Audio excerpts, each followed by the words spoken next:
Hey, good morning, everybody. I know you probably heard me say something on Discord about that song. Does it show it anywhere, the name? The song is called Pizza and Porn. Moonborn produced it. He is a man of many, many, many, many, many talents.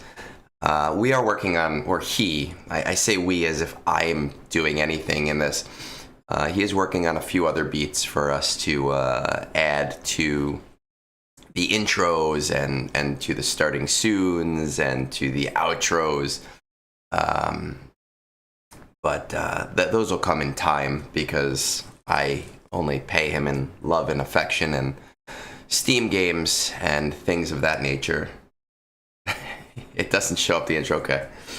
Yeah, he actually has a few other beats. That's the only one that I don't think they're finished yet. But that was my favorite one. And we were kind of joking about it when he first made it because we were joking about Captain Amazing and how his music on his streams always sounds like a mix between watching porn and The Matrix. So he was inspired by that. With that said, so after the Gungies, I had somebody from my guild approach me. He watched the Gungies. He's a sound engineer in Germany. And like I said, I'm not kidding. Once Moonborn came into the picture, we just have so many Germans. And he gave me some sound tips. And we have changed a couple things. You can see, obviously, my mic is in view now. It used to not be in view. I prefer it not in view, but he kind of explained to me a few things about how it will help the sound quality. And he talked me through a few filters and different ways to also improve the audio. So if you notice a positive difference just from the sound quality, please let me know. If you notice a negative difference, please let me know, because it's something that I'm working on. And obviously it's kind of annoying to have a mic arm in the way of my game, but if that is what's going to help, then that is what is going to help. I haven't done anything today in game. This is one of those days with there's no TB. I actually don't have that many roster reviews. I have exactly 3, I think it is, which I usually do about 3 or 4. But I usually have a big line. So I decided, I wouldn't do anything in game just so I could, get my dailies done and on the stream and everything. So we'll get some of that stuff done as well before we do anything big or important. And we're going to hope for the best here.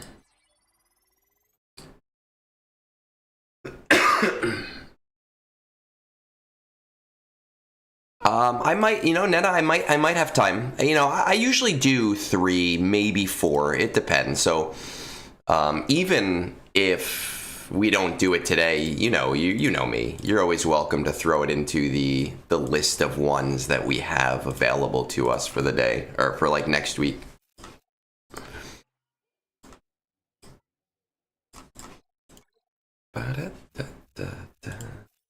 I gotta tell you guys, the support we have seen for the Gungies has honestly been insane.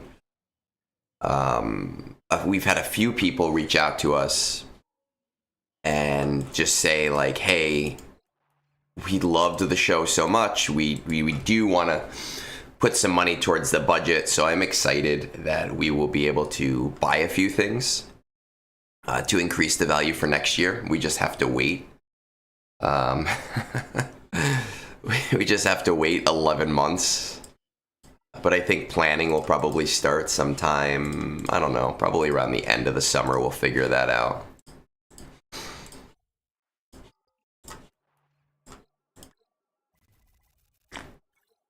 Ooh, that's some good coffee. I had a student gift me some Kona coffee from Hawaii.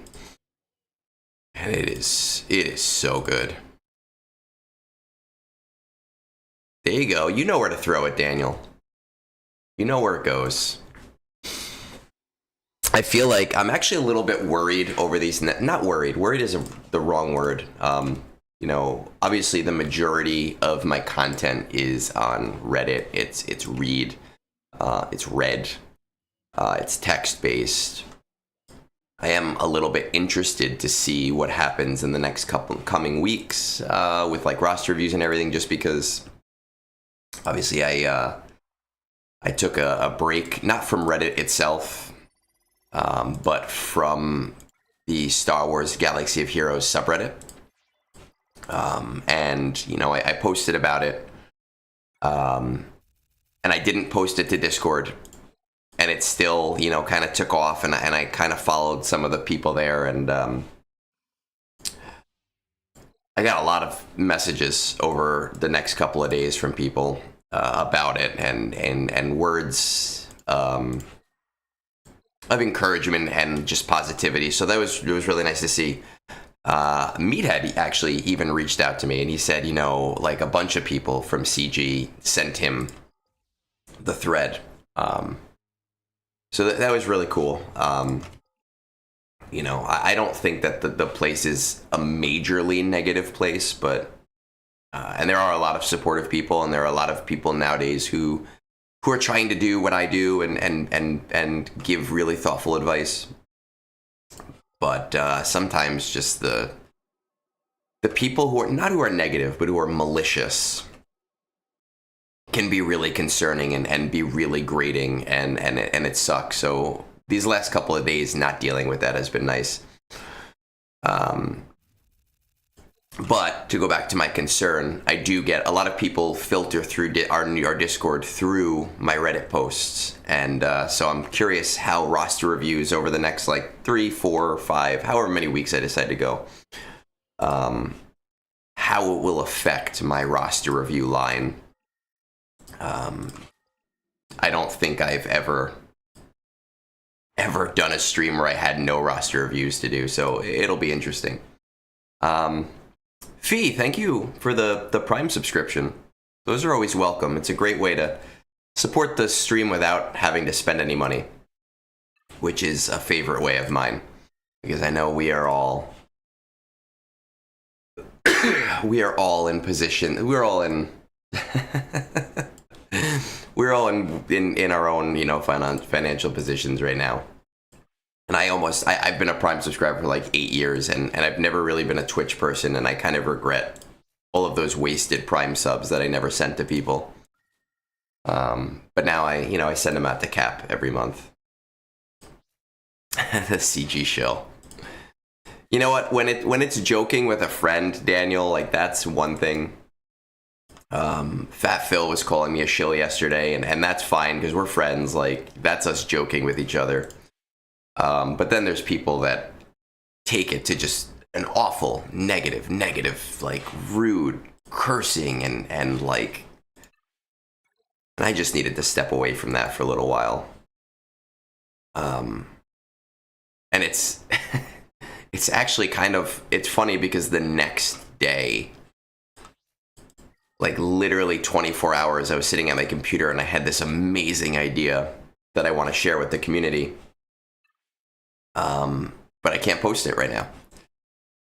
So I have, you know, however long until I decide to go back to it to work on that post. Yeah, Amazon Prime. So Amazon bought Twitch, I don't know, like 3 or 4 years ago. And you get a free Prime sub every month with your Amazon Twitch, your Amazon subscription. And it's a great way to send a few bucks to somebody who does stuff like this literally for free.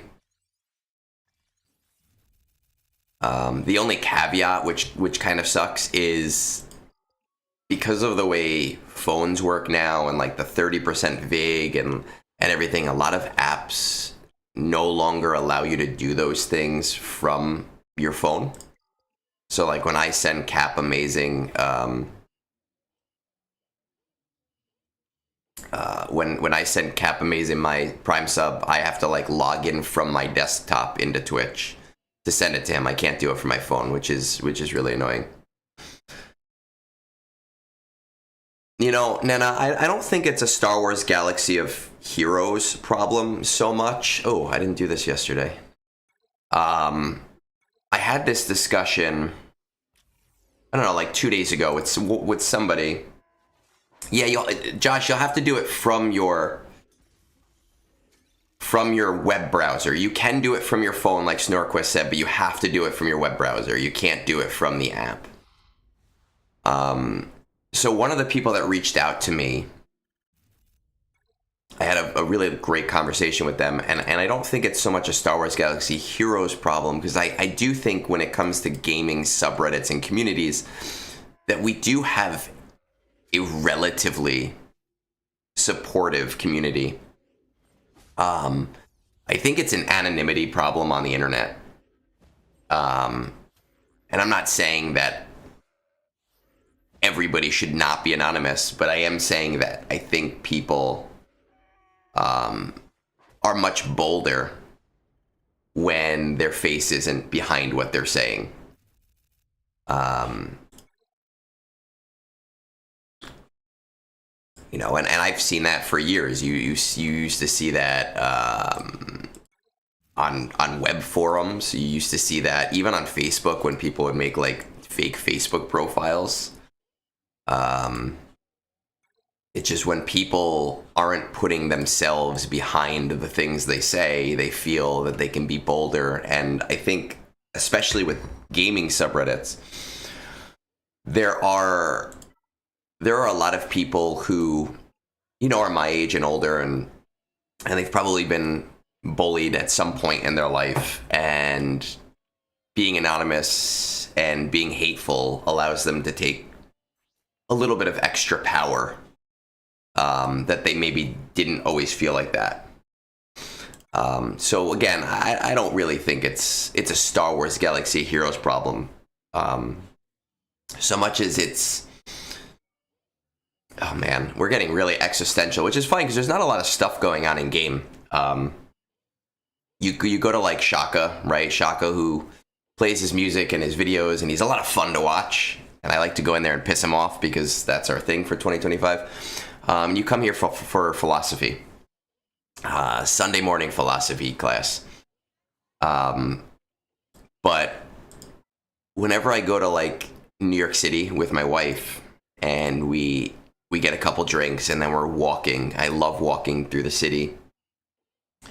I always have this like epiphany of a feeling when I look at people on the streets, and I promise this as a point, where everybody else on the street, right? Like they're not NPCs in my world. So everybody on the street talking on the phone, they're people like me who have thoughts and they have feelings, and like they're going home to their apartments or talking to their significant others, or they're at their job and they're judging me or looking at me and maybe having the same thought. And I think when it comes to the internet, not racially profiling people, not what I said. I think I said it's a mind-blowing experience to understand and realize that other people are like you, right? And I know that sounds stupid, but like it's an epiphanic feeling to me. And I think when it comes to the internet, a lot of people just do not think about that. They think of the people that they're talking to as an avatar or just a block of text. They don't understand how it can affect people. So for me, like that has been a huge point of personal growth for me over the last 3 or 4 years, is trying to be more mindful of that. I agree, Josh. I honestly, I really do. And I do give some people shit. Like, like if Shaka comes in here, I tell him to go fuck himself. But he also knows that I'm joking with him. If Blackhammer comes in here, I tell him, oh, fuck you, Blackhammer. But Blackhammer knows he's one of like my really good friends on Discord. Bones, right? Like when people post the fuck you Bones thing and we go on fuck you Bones rants. you know, that becomes like I'm joking with somebody that I have a personal relationship with, and the same for me. The red carpet, we actually paid out. I did post in the eggs notifications about it, and you know, I picked a bunch of people. Meathead did pay them out already. And I do have confirmation from a few of those people who were like, wow, that was really quick. I didn't expect it to be that quick. And it was very cool of Meathead to do that for us, because that was last minute. That I said, hey, buddy, I have this really crazy idea. Would you... See, there you go. I knew the second that I brought up fuck you bones that there would be a fuck you bones. And I like that we have different levels of fuck you bones now. So we'll get just one nice big fuck you bones to start the morning. And we'll get started on our conquest. Our conquest for the day. Let's see. We have conquest. I've completed it. Where is it? There's conquest. Let's get some of our timestamps in here, shall we? We could say 000 was Existential Crisis, and now 2330 is Conquest. I finished Conquest, obviously. I think I already have this title from last time. I finished this last Sunday. We're just gonna run some battles. Actually, let me see if there's anything that I need so I can run specific battles.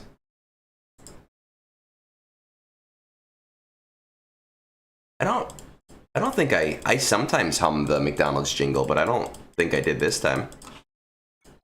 Sometimes it's absent-minded.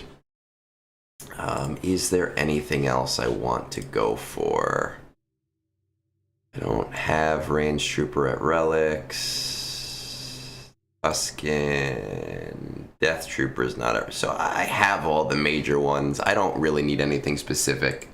Copyright strike. See, that's why I only go with songs like Pizza and Porn. So we're just going to run some auto battles here. Somebody asked me on a stream a few weeks ago why I just don't sim.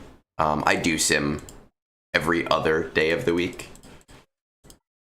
But I like chatting with you guys, so I try to pad how long brunch takes on the weekend.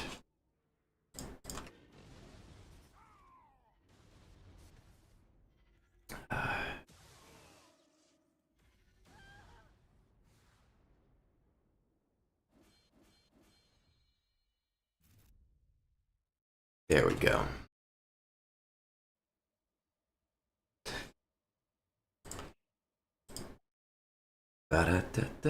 Dark Ray is tomorrow. I'm excited for Dark Ray. I'm thinking I might have to like bring SLKR to R8 or something. He's my only GL that's not at R8, which is interesting to me. I don't know how I'm gonna mod her. I'm gonna just throw something on her, and then I'll check back in a few days when the smarter people come up with stuff and tell me exactly what I should be doing. You know, you don't come here for theorycraft. You come here for the smooth jazz of this lovely, lovely audiobook voice. She will be Relic first day. I will be taking her to Relics first day. I'll take her to Relic 7. I've been trying to be careful about my relicking lately. I know we're in kind of like a down period where we're not sure about what's happening with the raid. And I've been trying not to be overzealous about what I do relic in that time, because I know once I burn all my materials, we'll get some info. I did take Third Sister to R8 yesterday. I do want to eventually take the entire team to R8, just for TB reasons. But I want to also go at a slower pace. Hey, Vash! I was actually thinking about you yesterday just because I was like, man, I haven't been able to play Sons of the Forest lately. And you always come into my mind when I think about that. No, I finished Conquest last Sunday, maybe even last Saturday night. I don't remember. But when it's brunch time, I don't run them on Sim because it gives me more time to chat with you guys.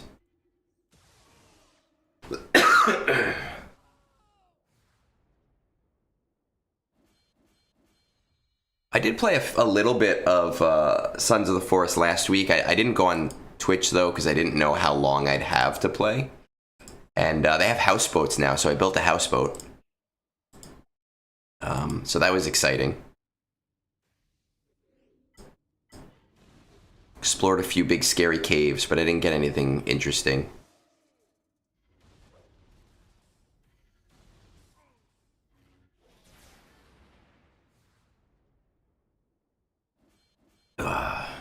No more shark attacks. I made a houseboat. I don't think there are different sizes of houseboat. And then I'm in the process of also making a large raft right now. Because I figured I would place the houseboat just off of shore as like a safe haven. And then the raft would be better for maneuvering if I wanted to move around the outside of the map. So the houseboat will be like my winter house. Because I don't think the outside ice freezes.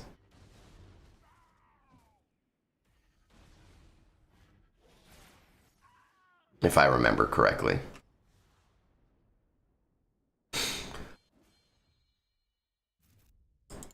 Went through some like giant cave that had like a bunch of crazy big guys, and now I'm starting to see those wheel guys, those like super crazy guys that are just like, they're just gross. They're like a hamster wheel of, they're like human centipede style shit.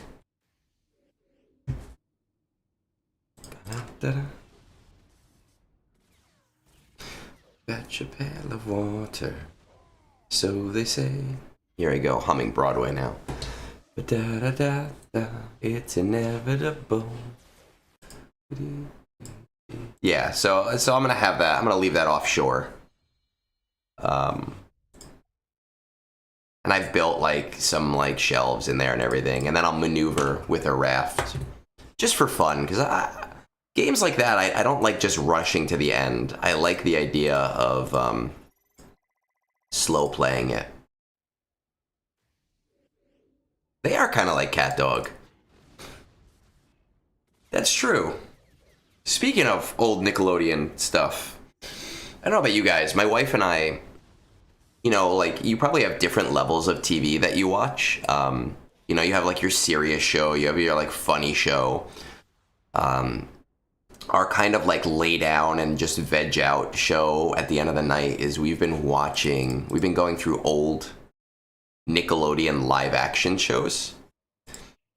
So like we just finished Drake and Josh, and which is a great stupid show. And we have been watching iCarly, which I've never really watched because it was after my time. But she's 6 years younger than me, so it was her time. And it's just like a fun, I don't know, old school Nickelodeon was just fun. So we've been having a good time sitting down and kind of reminiscing while watching that stuff.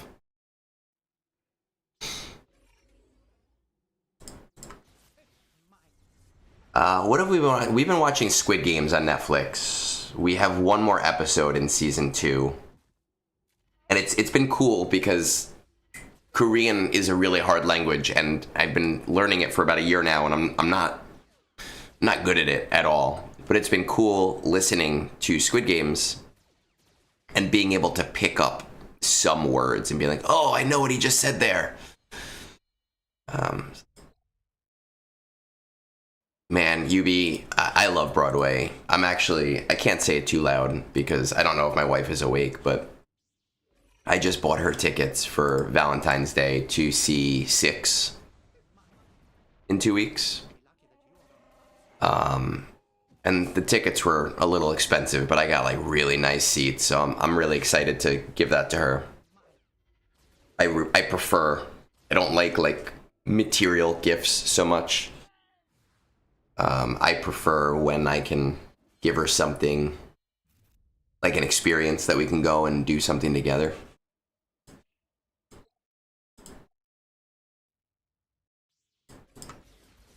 And that'll be in 2 weeks, and it'll be on Sunday. We'll still do brunch, but it'll probably be a quicker brunch because it's a matinee show. Norseman, I don't think I've seen on Netflix. I don't even think I've seen it in my feeds on Netflix.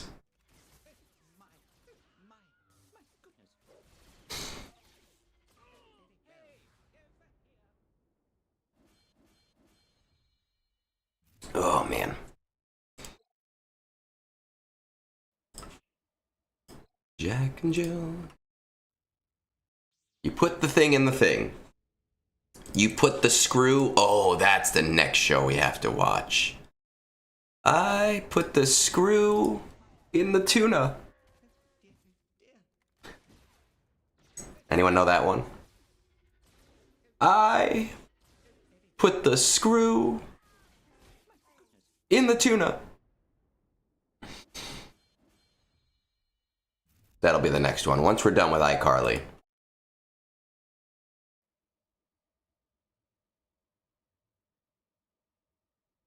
My family, we're not really, we don't do big holidays anymore. My mom, when she died, oh fuck, I was what? So it's probably like 11, 12 years ago. She was kind of like the screw that held the entire extended family together. So ever since then, we don't really do big things, but like I still like to get my wife something nice and do that.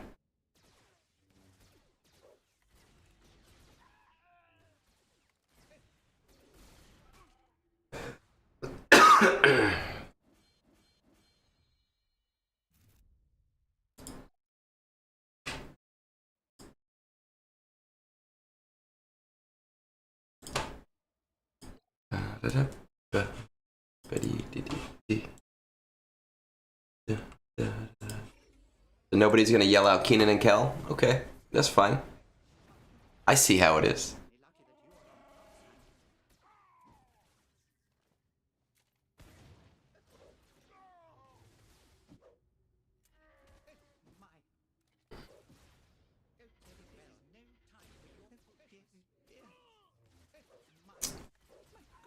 Ooh. You know, let's go back to Sector 1 and get some credits. I think. Let's see. Yeah, let's go. Just top ourselves off. Ned's Declassified was also a little after my time. And I don't know if we're gonna watch it just because I don't think my wife watched it either. But I did watch a few episodes because I had a younger sister. So it did play a little bit in my house, and it was good. Oh man, I loved Keenan and Kel. It was such a funny show to me. Yeah, Squid Game season 2. I mean, listen, it's not the same as season 1, but it's still, I've enjoyed it so far. Hey, Hot, how's it going? You're gonna be doing that every night. I might use that one in school tomorrow.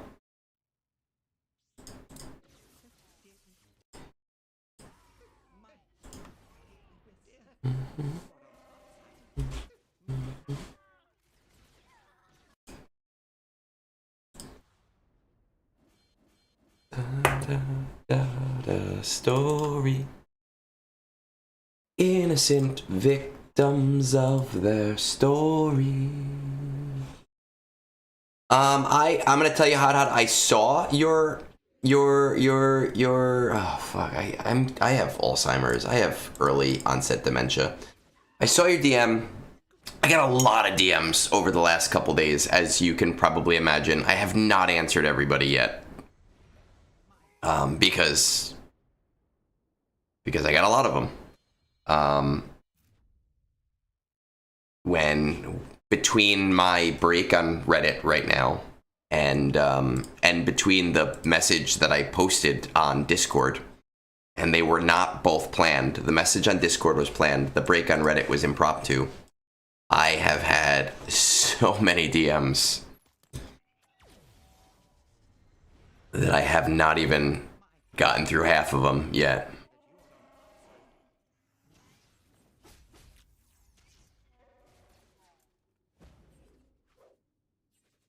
Oh no. Okay, I guess I gotta change this team for the last couple of, because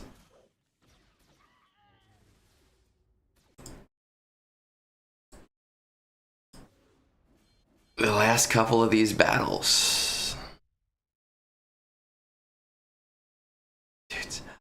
So Vash, I don't know. We talked about this probably before you popped in. I'm not intending to leave Reddit forever. But as you can imagine, I get a lot of support. Oh, I was at 10%, so I have to change anyway.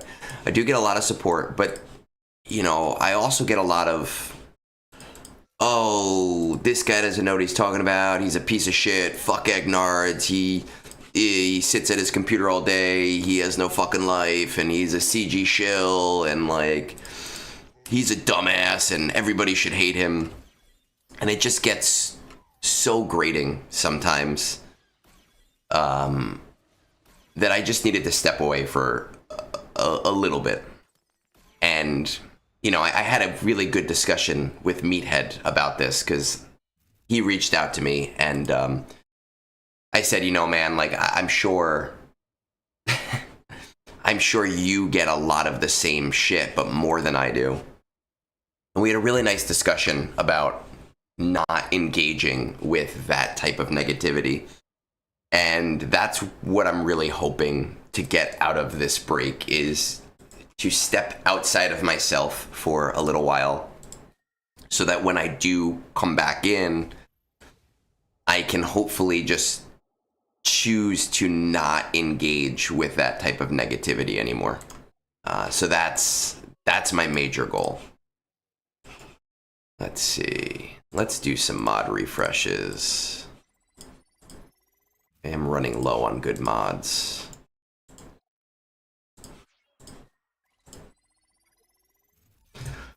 Ooh, I've hit maximum. All right. Let us run our filters.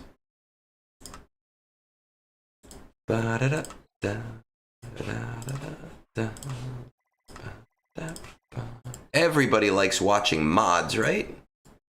Yeah, we don't need these.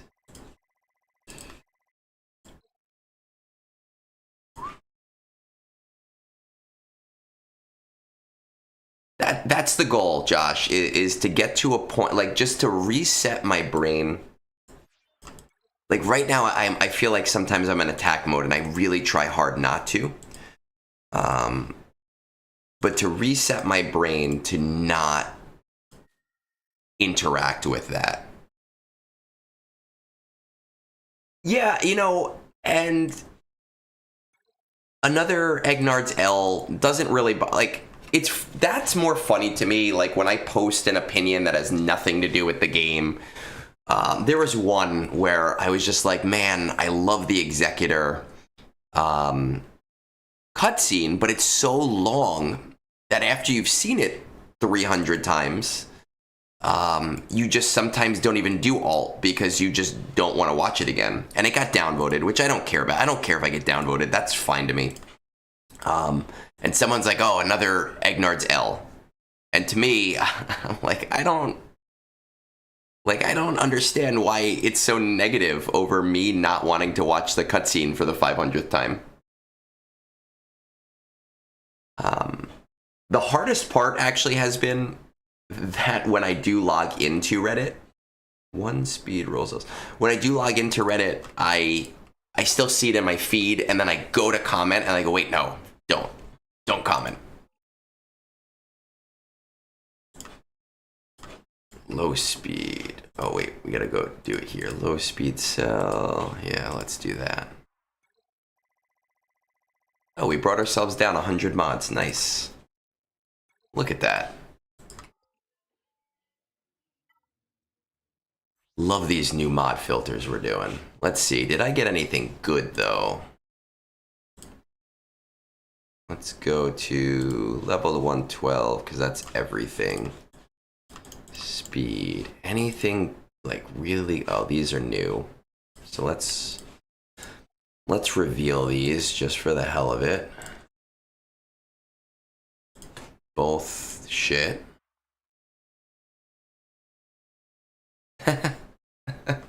That's exactly why I did it, Vash. No, I mean, I've had a conversation with Arnold before, and he's an interesting guy because I had a conversation. He bought me my Marin. We chatted for like 20 minutes last year on his birthday, just to be nice, just like with no agenda. I wished him a happy birthday. He got back to me like 4 months later, and he said, hey, man, like, I'm sorry, I don't really check Reddit a lot. Like, reach out to me on Discord. So I did, and I never heard back from him. It's fine. I do. He is my goal for a Tales Off the Holotables. He is somebody. Oh, I gotta do no arrow, so we filter those out. But I'm not hurting to talk to him. I would just like to have a conversation out of character. You know, why is... Oh, I didn't filter by speed. Silly me. Oh, we got a few. See, like this, a crit damage mod with on a defense set, like doesn't work. Like I don't know. I might get rid of that. I don't know who I'd even put that on.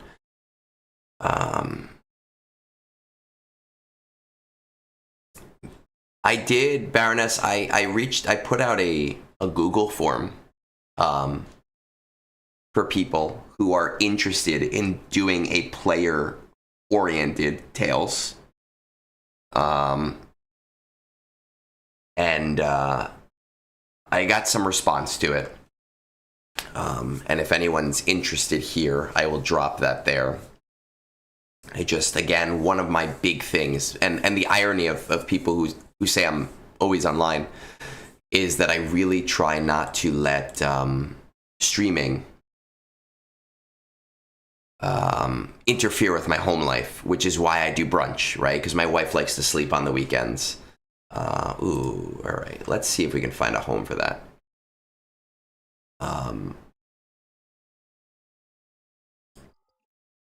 So it's like a time when I can,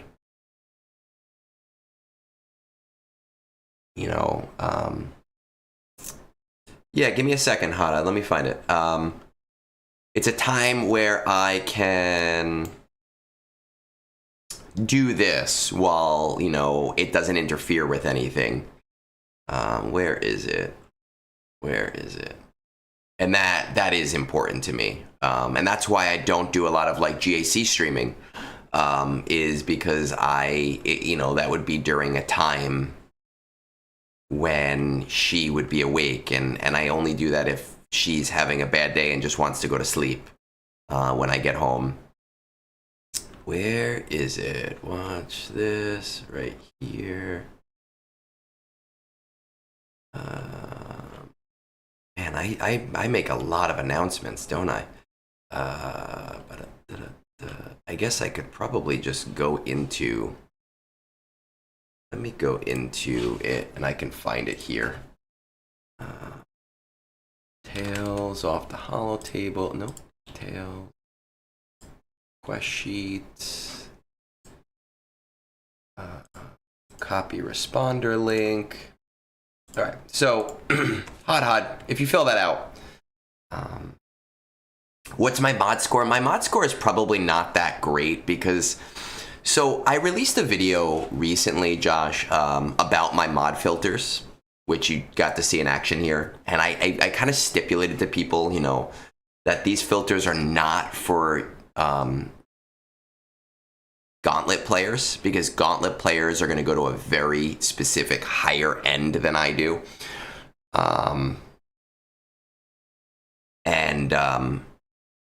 I don't. You know, they're designed for the 99%. Let me see. I'll look at my mod score.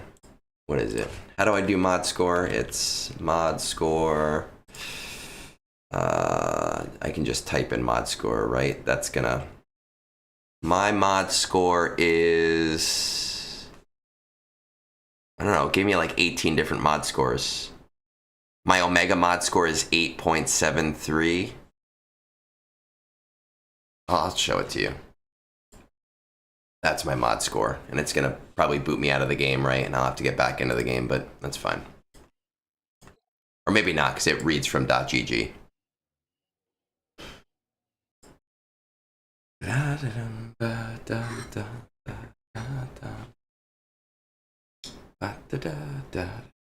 All right, let's go back to the game.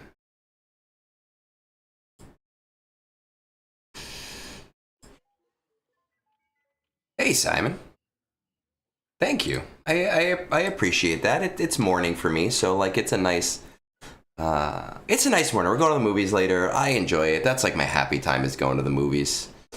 All right, we're gonna try to find, before I talk some more and do reviews and check on TW. I know someone said maybe that defense mod could go instead of a health set. That's not a bad idea. Maybe I won't delete it. I generally don't put too much stock into my mods, so I kind of just look for like, oh, hey, is there a character that has a mod in that slot already that I can improve? I saw BabaFrik. I see Django. Is there anyone that I use more, though? Well, BabaFrik might be an option. Let's see. Eighth Brother. Well, actually, Eighth Brother's not a bad idea. Though it's not, he already has a fairly good one. Do this by speed. Eighth Brother, Satan. It's not even as good anyway. Ooh, Shin, actually, because I have not... Oh, yeah, that's perfect. I mean, it doesn't have any offense stuff, which is annoying, but, like, this one doesn't have... Well, let's run it and see. Do one more. No. So, we're going to give her this, even though it maybe not the best idea for her. I would like her faster. Aura Sing is useless. Okay. I'll deal with more mod stuff later. GAC. So last 3v3, I made an announcement that I am going to actually try in GAC. I'm going to stop turtling for a little while. And I got back into K2, which is nice. It's been over 2 years since I have not turtled, so I put together a defense that I don't even know if it's a good defense or not. I just kind of guessed based on what I see other people putting in. And it hurts me not to use my Gungans on offense, but it's fine. But I've been doing pretty well so far. Again, back in K2, which is nice. Let's check this guy out. Galaxy of Cats. It would be really, really nice if I like full on win this, because I do need these crystals right now. I know 33,000 seems like a lot, but it's really not a lot at my level of the game.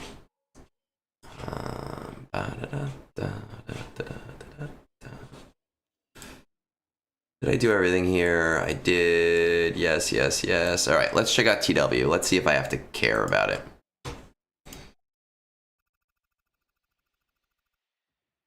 Seems like our opponent is having a harder time than we are. Decently close match. What worries me is that there's not a lot of defense here, which means that these guys could just be asleep right now. Or they've given up, and that's completely fine with me too. This has a nice amount of defends. I think... Oh, I got killed in one. That's fine. So, I mean, it's close. I got to keep an eye on this, but it doesn't seem like I have to worry too much. Plus, I don't have anything left for these battles. Except, like, I could do... Do I have Leia still? I have Leia.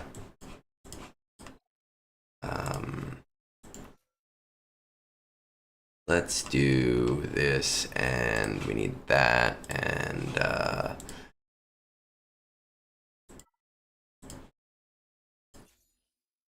let's do that. It's like a whole new world of me learning how to play this game because specifically I don't do a lot of PvP. So this is gonna be a learning experience, and you can all, you know, make fun of me when I do badly.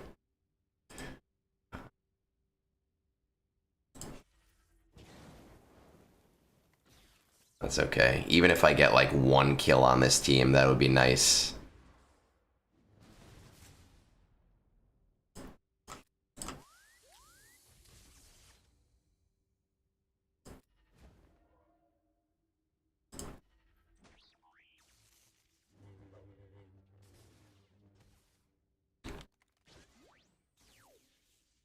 All right, we have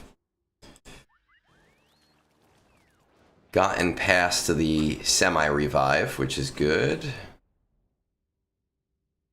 Is he a rebel fighter? Oh yeah, he is. Nice.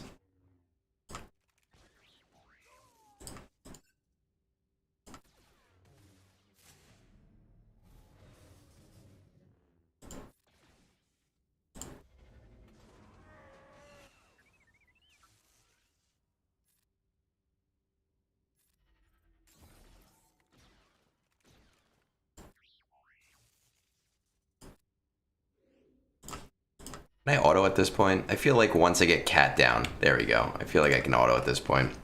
So that'll help. We'll get this wall down, and then I won't have to worry about TW the rest of the day, because there's no way they're beating both of those walls.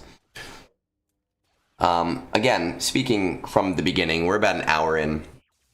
There are a lot of you here for brunch today. For those of you that are here often, are there any noticeable differences in the sound? Either positive or negative?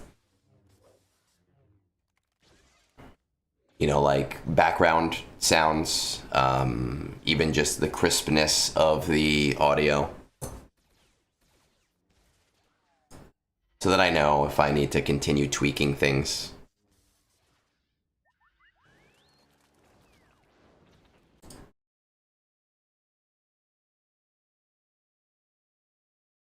Hey, Tumblo. I don't think I've... Well, I mean, you might have been here lurking, but I don't think I've seen you in a little bit. So good morning.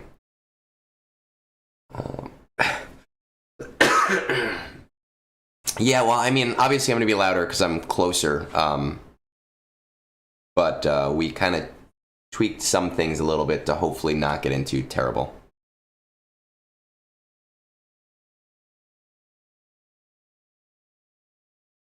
A little echoey when I talk louder. All right. Yeah, I've been putting... It sounds like I'm no longer using AirPods as a mic.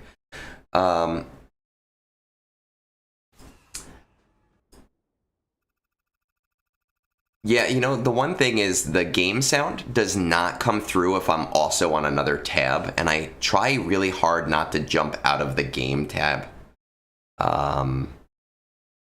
I have been putting up small sound panels around the room, acoustic panels, but it's been a challenge because this is my wife's office, so I can't put up big panels.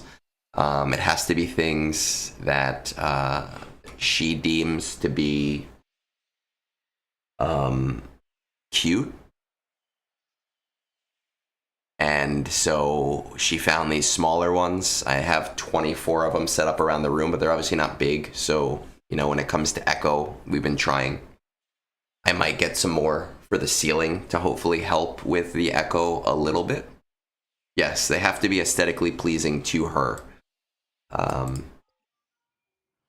Which I get. It is, she spends a lot more time in this room than I do. So I 100% understand that. Do I have, before I go into reviews for the day? Yeah, see, I keep getting crit chance mods. Oh, you know what? An area rug. She might go for an area rug. That's not a bad idea. She might be down for an area rug. She loves that kind of cute stuff. She might very much enjoy that. That's not a bad idea at all. I'll bring that up to her today while we're out. All right, we oh, and obviously Nomad, good morning. Sad to say we did not win anything at the brewery. Very, very unfortunate, but it's all right. Then a rug pull. So let's pop this out, and I am going to cute and practical. Yeah, I think she might go for that. It was a good time. It was a very nice time. Though, did you get sick the next week? Because I got hit fucking hard. I was fine Sunday, and I woke up Monday morning with fucking COVID, and it pissed me the fuck off. And I'm not mad at going to a brewery, and it might have been kids at school, but it was a rough fucking week. You are a lucky son of a bitch, man. I got hit hard. Sunday, great. Monday, little bit of a cough. Tuesday, I was like down for the count. But it allowed me to work on the gungies. Getting a Vin Diesel, yeah, that's my morning voice before I've like tuned up my falsetto. And I'm also trying to be a little bit more cognizant of being boisterous because the mic is closer to me. Yeah, man, it's not a big deal. You know, it gave me time to work on the gungies. That's what I'm saying, UB. It was like Monday it was like a little bit of a scratchy throat, and then Tuesday it hit me, and I thought I had a cold, and then Wednesday I went to urgent care, and they're like, no, you got COVID. And now I have this lingering cough. But anyway, thank you. I appreciate it. The Gungies was a labor of love. It was such a labor of love. It was so much fun for us to do. We are looking to do it better this year. Again, a few people reached out to us. They donated some money specifically towards the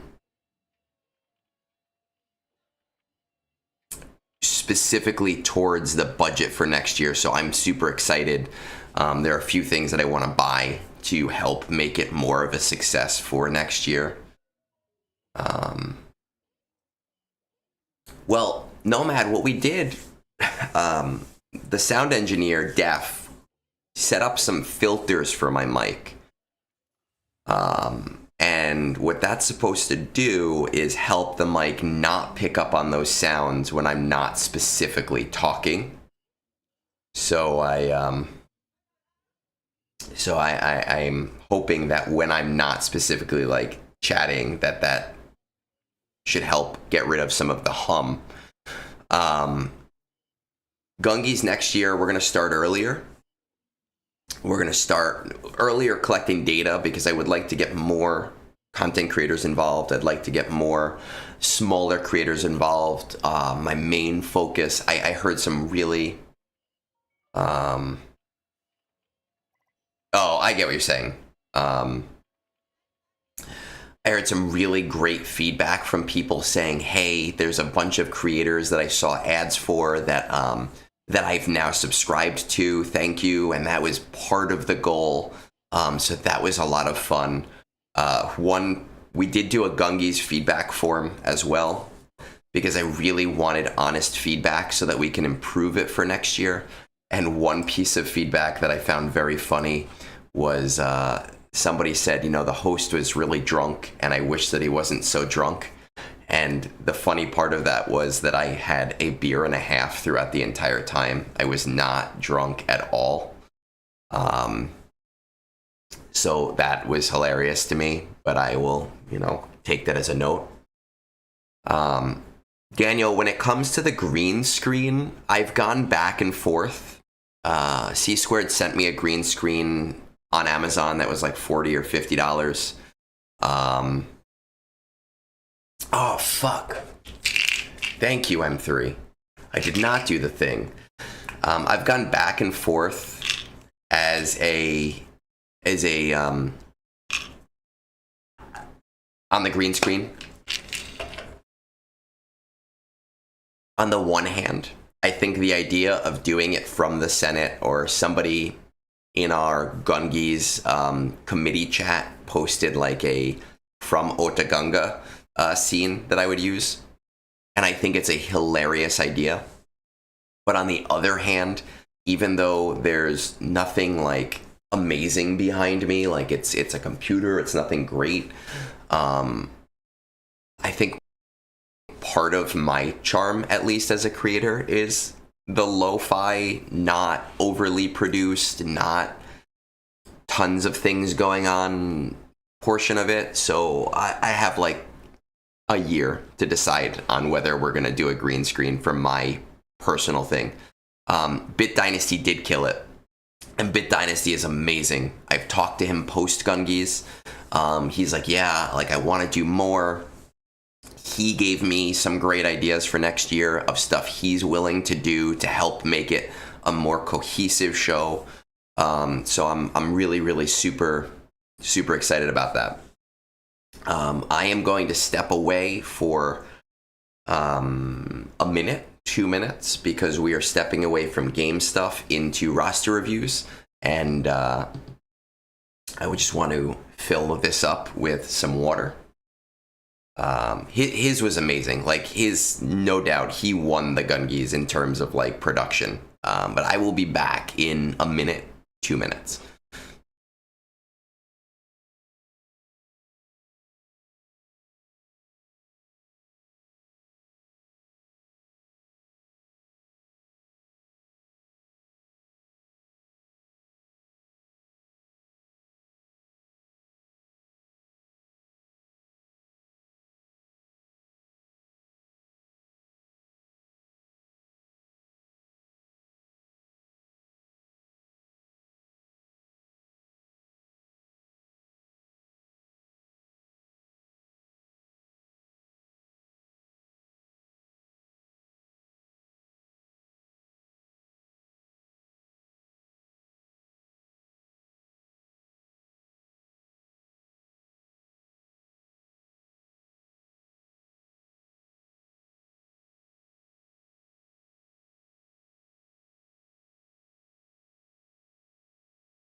All right, we are back. Is the picture and audio now not in sync? I mean, on my end, obviously I don't know, but I've heard some people say just refreshing, something might have caught and you just need to refresh. Hopefully that helps. All right, we got to go in. We do have one bit of housekeeping that does need to be taken care of first. Belloc actually reminded me of this. So I wanted to, and I was like, oh shit, I forgot about it. So I want to take care of that first. Let me just put up a thing. Let's call it housekeeping, right? 107. So we did a charity drive last month. Kind of, I don't want to say convoluted, obviously, because the way the money worked out is the money is going to Child's Play, but it was really for LA Relief, because we already did a charity drive and we changed where the money was going to LA Relief, and we were re-earning. We earned $1,000 that is going to be sent to Child's Play at the end of this month. Once the money gets to my account, and we always do accounting, I always post that stuff so that people know that I'm not, bullshitting. But during that time period, I also set up. I'm actually going to be phasing out YouTube membership. I want to get out of this convoluted memberships everywhere thing. I phased out YouTube memberships in favor of doing them on Buy Me a Beer, specifically because the fees, instead of taking 40%, I think 30 or 40%, Buy Me a Beer takes 5%, with some, interesting stuff that you get out of them. But because this happened during the charity event, I basically raffled off some memberships that I need to now raffle off. So I raffled off 2 of those to 2 people that completed the entire charity goal, right? So if you played through like 30 levels, you made like $10-15 for charity, and that's awesome, and I appreciate it. If you made it through all 160 levels, which was tough, it was about $115 that would go to charity. And so anyone that completed all of those goals gets put into this pool, and we're going to raffle that off. YouTube takes, I think it's 30 or it's 40%. So I'm gonna, I think in the next month or 2, just cut those off completely and not even deal with them anymore, because it's really hard to have memberships in 18 different areas. But that also reminds me that I absolutely, without a doubt, forgot to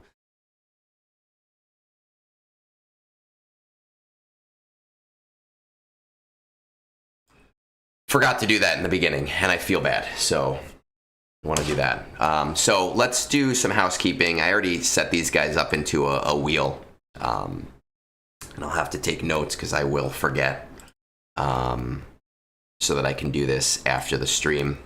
How do I work this thing? Click to spin.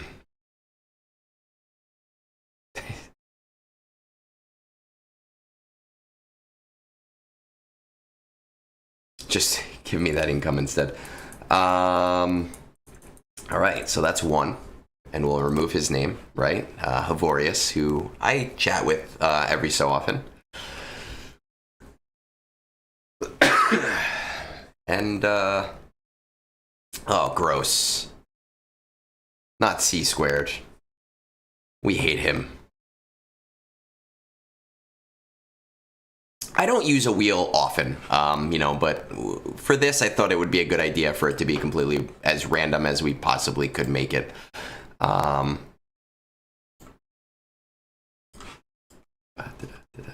Can you take a 2% cut because of the wheel that you suggested to Captain Amazing, but not to me? And I came up with independently because we use wheels like that in school all the time? No, cannot. Da da da da da da. Do do do do do do do do. Da da da. Is this BabaFrik? Yes, it is. There we go.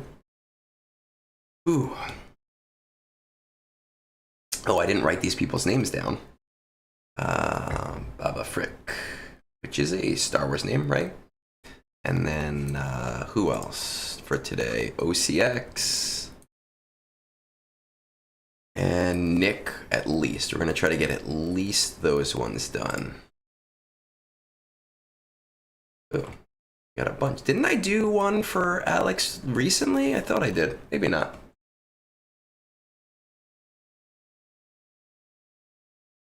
F squared.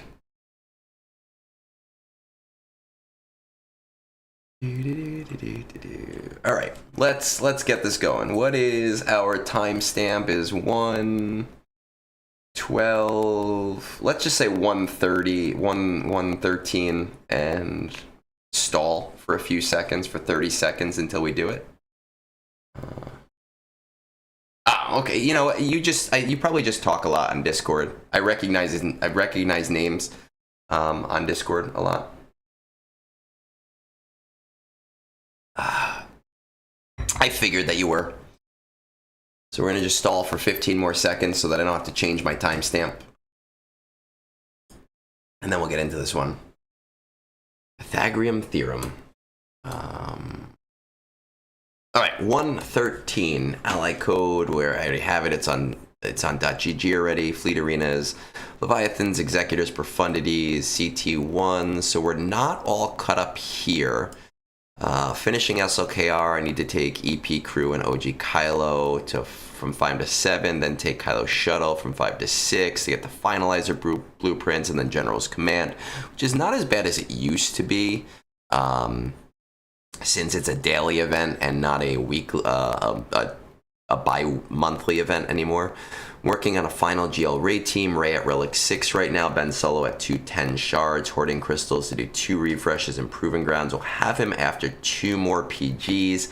So 2 more PGs instead of 6, I guess, would be what it would be. Just got Jedi Knight Cal Kestis, gearing him up. What relic? Level 7. Jedi Knight Cal Kestis you do to 7 because you need him for the Zepho mission. That's a non-negotiable. Can you take him higher? Ooh, it's a Creed song. Can you take me higher to a place where we won't go? I guess you can take him higher. I don't think most people do. It's not really necessary unless you're going to use him on like Lothal, but Lothal is one of the easiest TV planets, so it's not really necessary. Gearing up 5 ORT, so definitely don't have Leviathan. Have L337 at 5 stars. Is this a good lineup? Thinking about going for Jedi Knight Luke to beef up Jedi Knight Revan, or possibly use him elsewhere. So we don't have Jedi Master Luke, which hurts me to the very soul. More than anything, I'm looking to move up in GAC and want to fill out my roster with as many counters and defenses. Stop, my relic tunes haunt me enough. Defenses are possible given what I currently have, and what would be most efficient in your opinion for future farms, character locks. If this is your account, what would your roadmap look like? I'm super flexible, and your opinion would mean a lot. Thanks a lot for your help, brother. Your online content is great, and it's awesome to have people like you supporting the community. Awesome.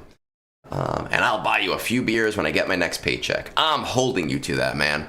No, I'm not. I don't hold people to that. I appreciate every single beer I get, but I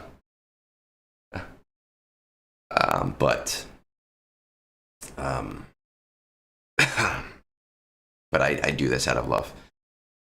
There's a guy in your guild who's Egnards V2. Do I know him? Is he on Reddit at all? Because I do know a few people that I have been encouraging to do more content like this. I'm going to say this account, where they are with assault battles, this hurts me. I mean, it looks like a 3 to 4 million GP account, right? Like, the assault battles aren't fully in, like, you have the CT1s, which is nice, but we definitely don't have JML yet, which is crazy to me, and we don't have Leviathan yet, definitely. So I'm gonna say we're somewhere around like 4 million. Let's see. We are a almost 7 million GP account, so that's rough to me. There's a lot we're leaving on the table that we definitely should have had already. And oh my god, I don't know. I don't even, does this counter? Oh man, we have a lot of work to do. That's what we have. We have a lot of work to do. Evil Walks, I do not know Evil Walks. Let's see. 1, 2, 2.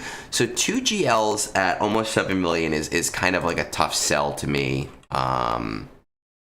We don't have any of the GL fleets yet. We have a lot of work to do. And again, listen, some people do like roster roasts. I don't do them. I think everybody plays the game differently, and you are playing the game a different way, and now you're looking to play the game possibly in a more efficient way. So we really need to catch up on that. If nothing else, it is nice that at least you're getting fleet crystals, but you should be getting more fleet crystals. Let's see. I want to see where our... Don't even have Punishing One unlocked. Which is... Do you not have Dengar unlocked? Because, you should have it... Did you do the Marquee, but you just didn't unlock it because you don't need the ship right now? I don't have the answers to those questions.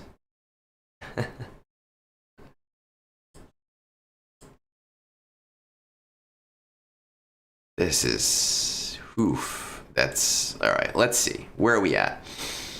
I love this tool that I found, right? Where you can do this and see that haven't really invested much in Executor at all.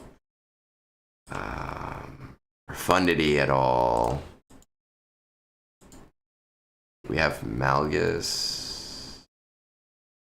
We have Malik. I don't think Malgus is an actual requirement, so I don't think it'll show up there. You do have Malgus, though. Okay. So let's go back to that. And let's say...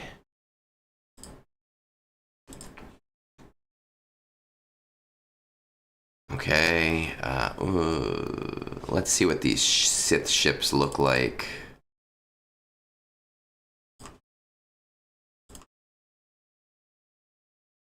I mean,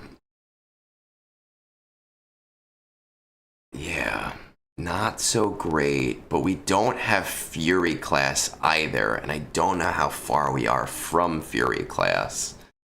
I'm really hesitant to say that we should push that right now. Let's see what these things are looking like. Rey, we have Kylo. Obviously, listen, you need to finish Kylo basically right now just because you're there. And it shouldn't take you too long because, Finalizer is a daily event now and not a bi-weekly event. So you're in a good position for that.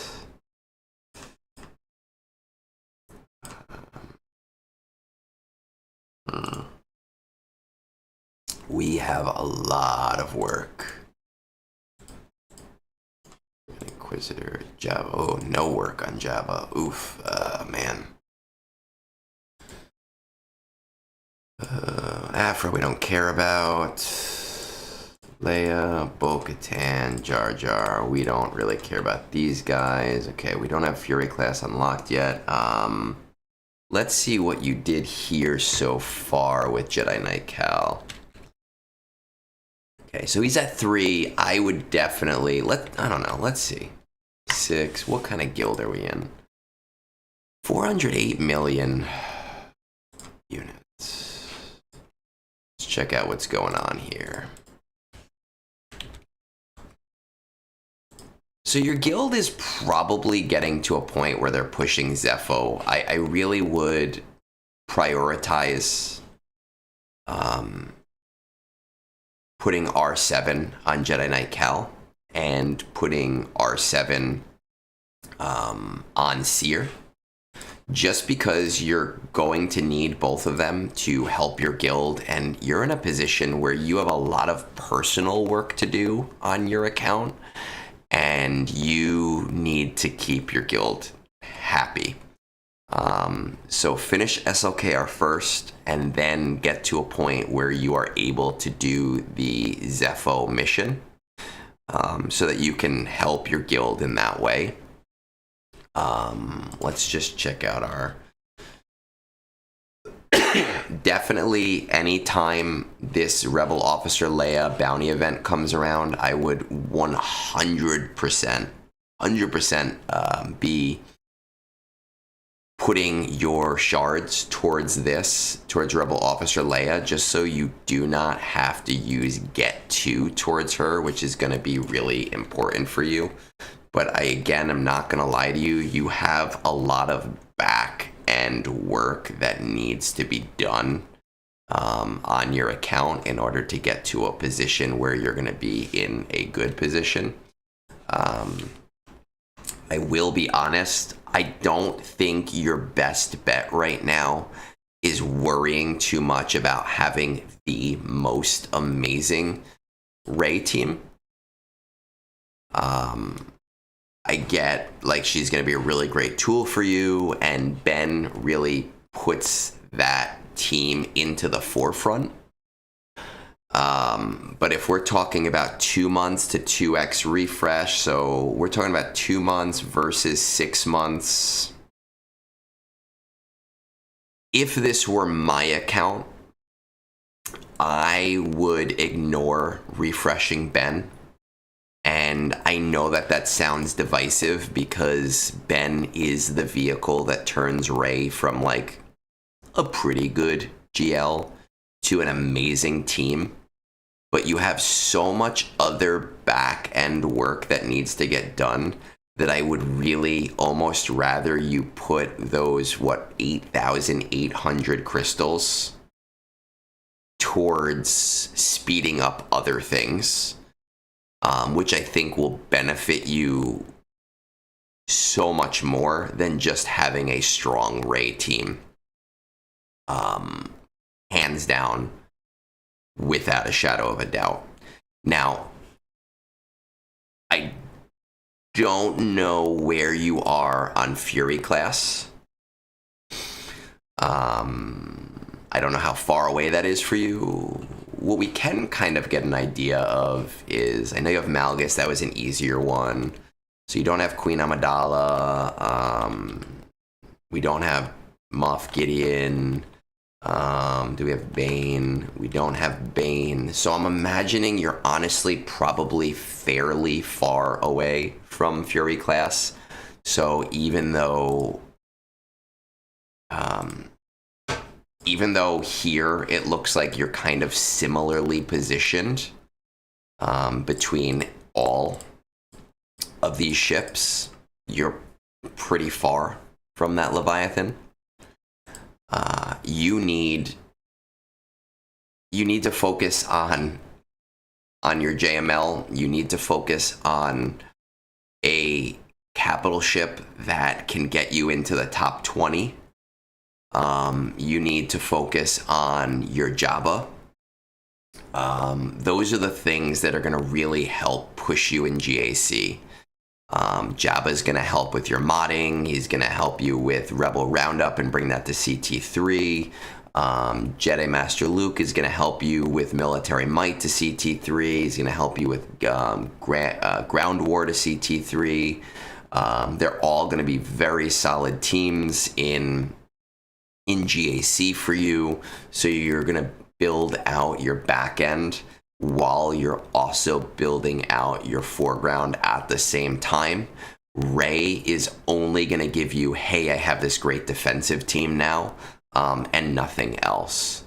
So if this were my account, what I would be probably doing right now, and I say this with the stipulation that I have like a 75% belief that we will see a profundity lifter this year. but I do not like to give advice based off of maybes. I do not like to give advice based off of something that might not happen. I like to give advice off of concrete things, and so that's what I'm gonna do here. I would be letting Ben happen for free. I would be working towards Executor as your priority farm right now. I would be working towards punishing one and refreshing that node once a day. I agree, M3. That's why I do not like to give speculative advice, even if I do have a strong belief that it's going to happen. I don't like doing it. I would be working strongly towards Executor. I would be 1x refreshing punishing one so that you have a serviceable punishing one when you get your Executor. I would be saving those Ben crystals towards doing some refreshes on your Executor to at least be able to get you into the top 10 consistently. If you go like really high relic levels, you know, those Leviathans you'll be able to beat, but maybe not so reliably. So our focus is going to be on top 10 and getting you 200 crystals a day. That would be my priority farm right now. And then I would be pushing towards JML because you are, you know, you're in a position where I almost want to say Jabba first, but you have done almost no work towards Jabba so far. So it would be a much longer farm, and Jedi Knight Luke is going to help, you know, with what this is anyway. I would be working towards getting your Jedi Master Luke, and I'd be working towards getting my Jabba. And at that point, you know, way before you have these guys done, you will have Ben. Because that'll be 6 months instead of 2 months. But I think you're at a position in the game where these two farms should have been done so much earlier in the game. And you need to catch up on that. There is nothing in this game right now that'll help you more than Executor, Luke, and Jabba. Because they will be all-around farms to help your account. And Jabba will just jump your modding so far ahead that you will find it will benefit all of your teams for GAC. Once again, I would finish SLKR first because you're so close.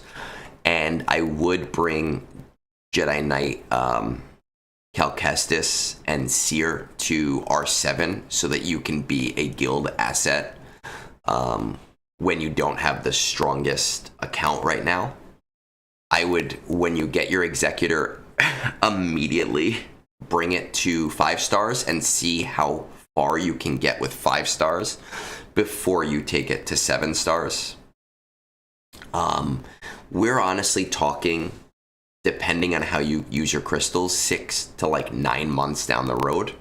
So while I would say go for profundity after that, I don't know what the game is going to look like at that point.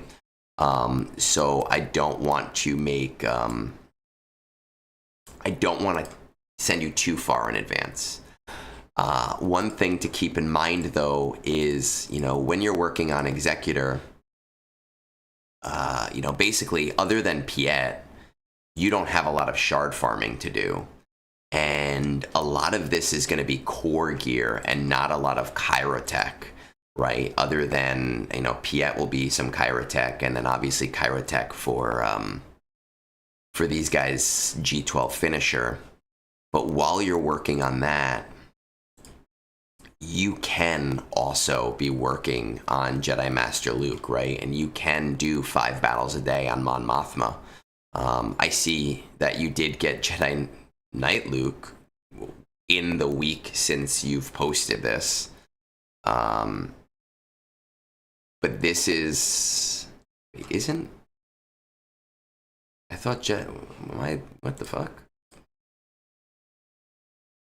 Is this just bugged? That it says you have a Gear 7 Jedi Knight Luke Skywalker? That's gotta be bugged. Right? Because you don't. You're still working on him. I was like, wait a second. That doesn't make sense.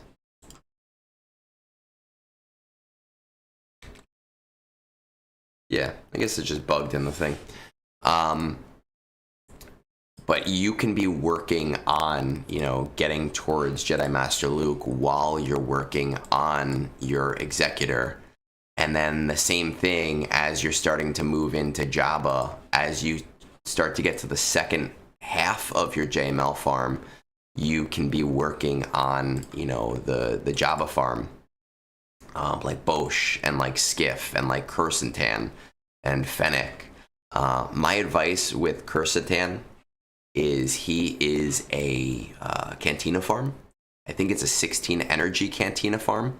We all hate 16 energy Cantina farms, especially in the earlier game when you really cannot, you can't afford to lose signal data.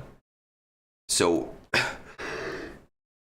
my suggestion to you would be, don't wait till the end to do Kursantan. Instead, right now, do like 2 battles a day. That's it. Just do like 2 battles a day. You're so far away from that. If you just do 2 a day, you will barely notice the signal data loss. And by the time you get to your Jabba, you will have him at 7 stars, you know, because it sucks. I fully understand that. But again, that is what I would do with this game. Yes, Bo is great. Love Bo. But, like, you need to focus on back-end stuff right now.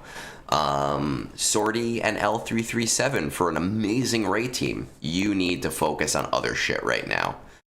Where you are in GP and GAC, a raid team will work.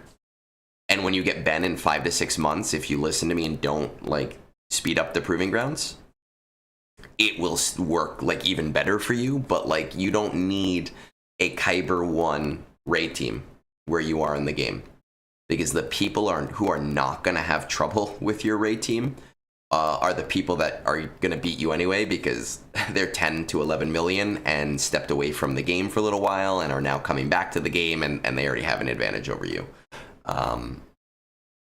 That's what I would do with this account. Listen, you're lucky I'm not just making up vowels for Kursantan, because when I type out his name, I type the K, 2 R's, and then I just hit random letters, and then I do tan. Because I will never know how to spell that name. It's like restaurant for me. I literally cannot spell the word restaurant. It'll never happen. People always tell me, they're like, oh, you're dumb, you can't spell restaurant. Everybody fucking has their word that they can't spell. Their word that everybody else can spell, but they can't spell. Everybody has one, and if you don't have one yet, then you have the vernacular of a 4th grader, and you just don't use words that are big enough. And I apologize for being mean, but that's just the way it is. All right, let us move on ahead to this next one, shall we? Let's see what we got. Hustle 135. Ooh, that was a long one. That's OCX, right? OCX is Hustle. Yes, okay. OCX, it is let's say 136.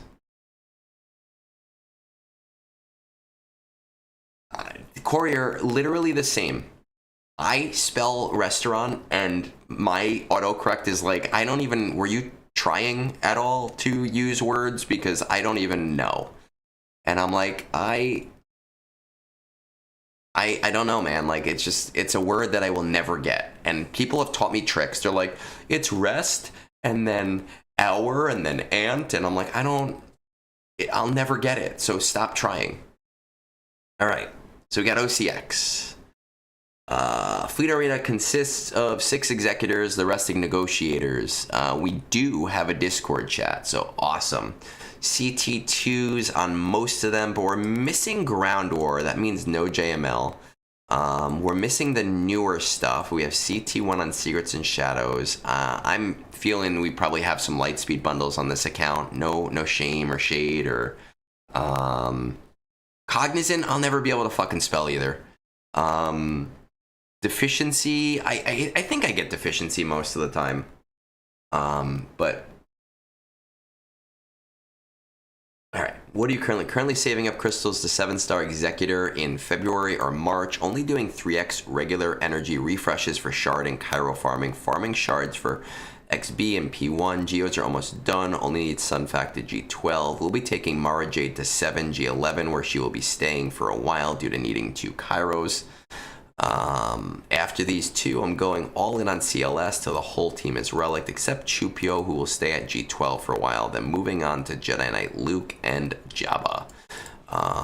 After Jabba, I plan to build teams to complete CT3 of the assault battles, ICGS for Forest Moon, Poncho Bros to help Jedi Knight Luke in Ground War, Night Sisters with Night Trooper and Double Penetrate, Enoch for Pretty Patrol, Jedi Knight Revan. My guild has been kind enough to carry me through Naboo while I was dead set on getting Executor first. I got Executor in January, and I just don't see a point in building a Naboo team now, but when the new raid comes, I'll definitely build a team for that. Are you dead set? Oh my god, I'm reading an Ayn Rand novel. Are you dead set on continuing with the current farms you're doing? Pretty much dead set up until Jabba. I want those Smuggler Run 2 rewards. Good man, like, or woman, I don't know. Or wherever you are on that spectrum, it's none of my business. After that, can be flexible. How highly do you value efficiency versus fun farms? Being efficient and competitive is how I have fun. Are there any favorite characters? Not particularly. Won't be unlocking Proving Grounds for another year or so. Okay, so we're probably like 2 to 3 million then, right? That's where I'd say we are. Let's see. Perfectly 2 million. Okay. So you have Executor 5-star and you're doing rank 5. Here's what I'm going to tell you, and I think a lot of people make this mistake. Your crystals should be working for you. You shouldn't be working for your crystals. And what I basically mean by that, and a lot of people make this mistake when a new capital ship comes out and they all in on 7-starring a capital ship. And while I understand that for people at the top of K1 who are like, I want to stonewall people in GAC, when it comes to crystal acquisition, it's almost never necessary. When I get a new capital ship, I generally take it to 5 stars, and then I go to my fleet Discord and I say, hey, what's everyone else doing? And I get like a temperature check to see if I have to go further, and I take as long as I possibly can to take a fleet to 7 stars where it won't inconvenience me. So for me, it generally takes about 3 to 5 months for me to 7-star a capital ship because I don't need it at 7 stars. It's already getting me what I need. For you, with only Executors in your fleet arena and hitting top 5, you're not going to make back the crystals if you just bum rush it to 7. I would really strongly suggest letting it stay at 5. Maybe do 1 refresh a month just to speed it up a little bit, but use those crystals elsewhere because you're not getting anything out of using those. It's not helping you when other things are going to be more important. You can do, 1x refresh on P1 to speed that up. That'll probably be more helpful to you than 7-starring Executor right now. Let's see. I want to check out because you isolated some assault battle farms, and I just want to see how we are with these Imperial troopers. So Veer. So your plan is the whole. You don't even have them unlocked yet. The Imperial Super Commando and what's his name? I don't even remember his name. Let's look. Gar Saxon. Your plan is that you don't have a lot of investment here, so fine if that's the way that you want to do it. I hate that your Jedi one is at a 0 right now. Like that's awful to me. Geo is Mara Jade. After these two, I'm going all in on CLS until the whole team is relict. Where are you in GC?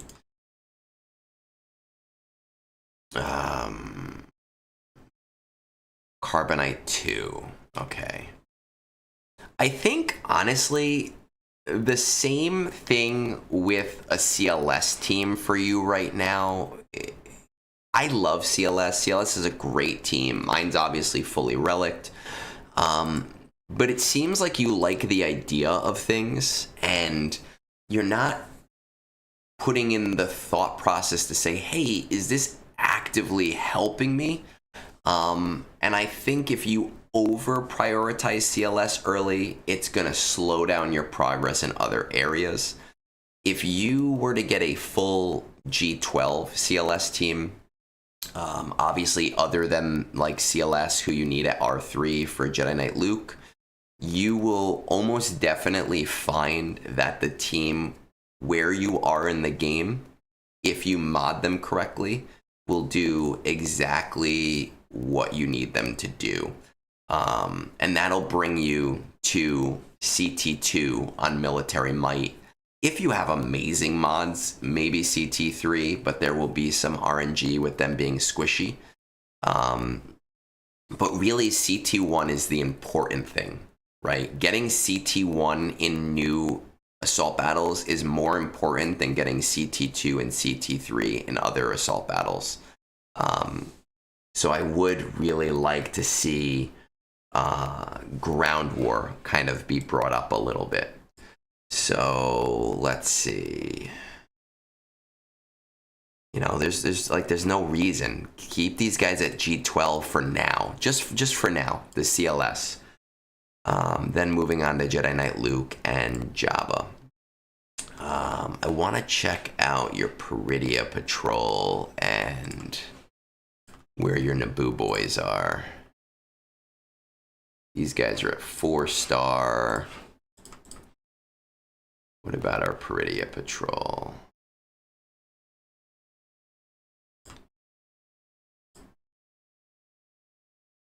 Four-star. Okay. What I think I would do, I know like we want to do really great with these things.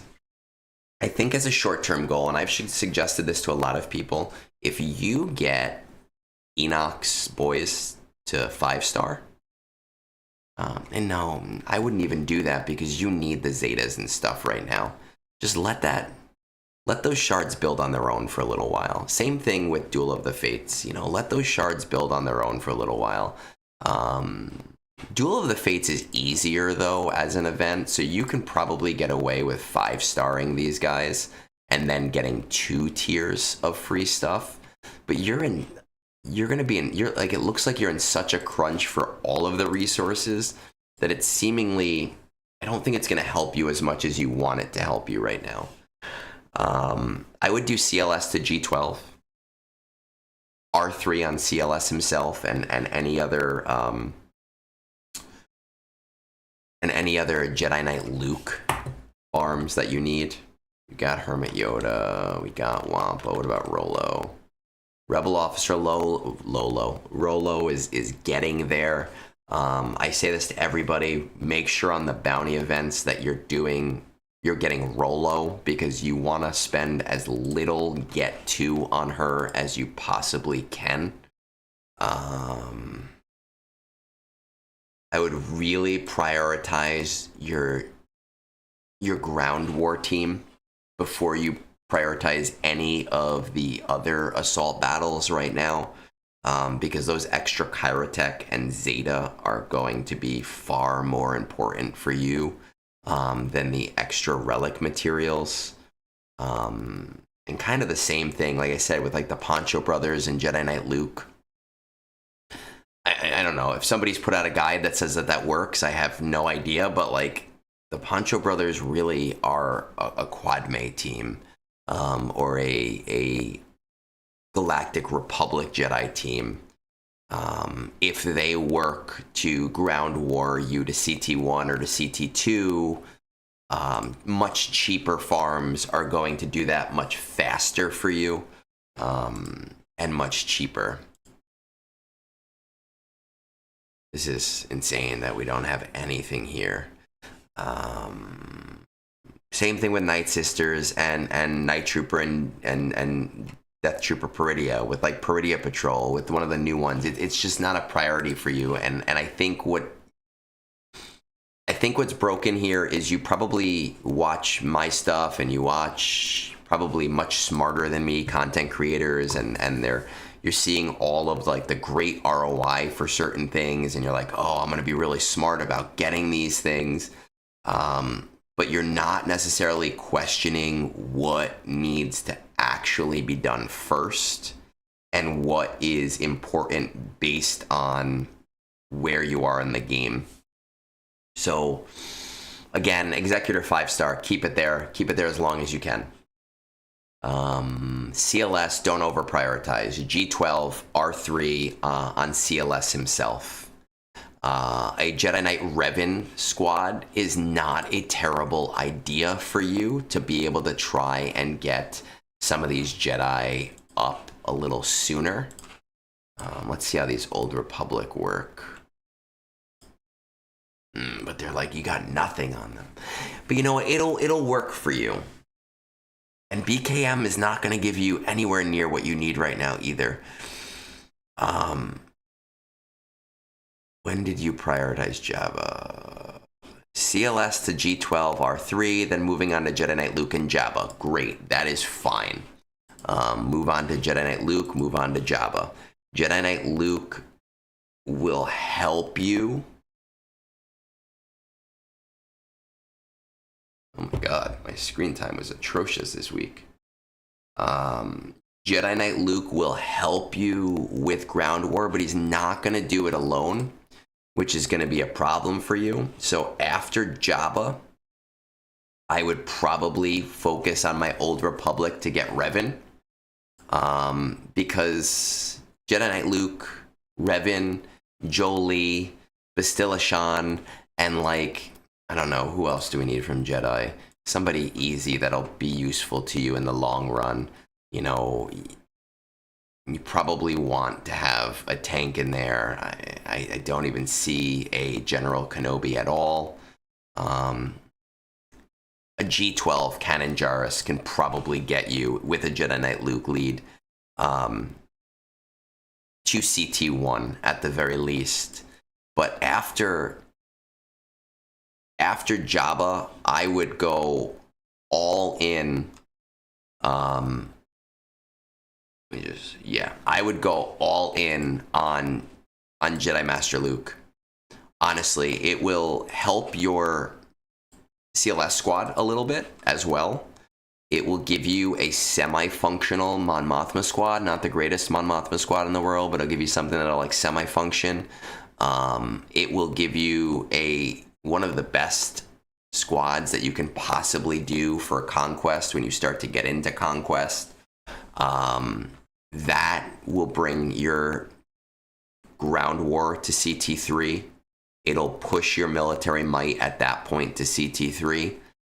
Jabba obviously will give you Smuggler's Run 2 and Rebel Roundup at CT3. And it'll put you in a much better position to worry about ROI on other things.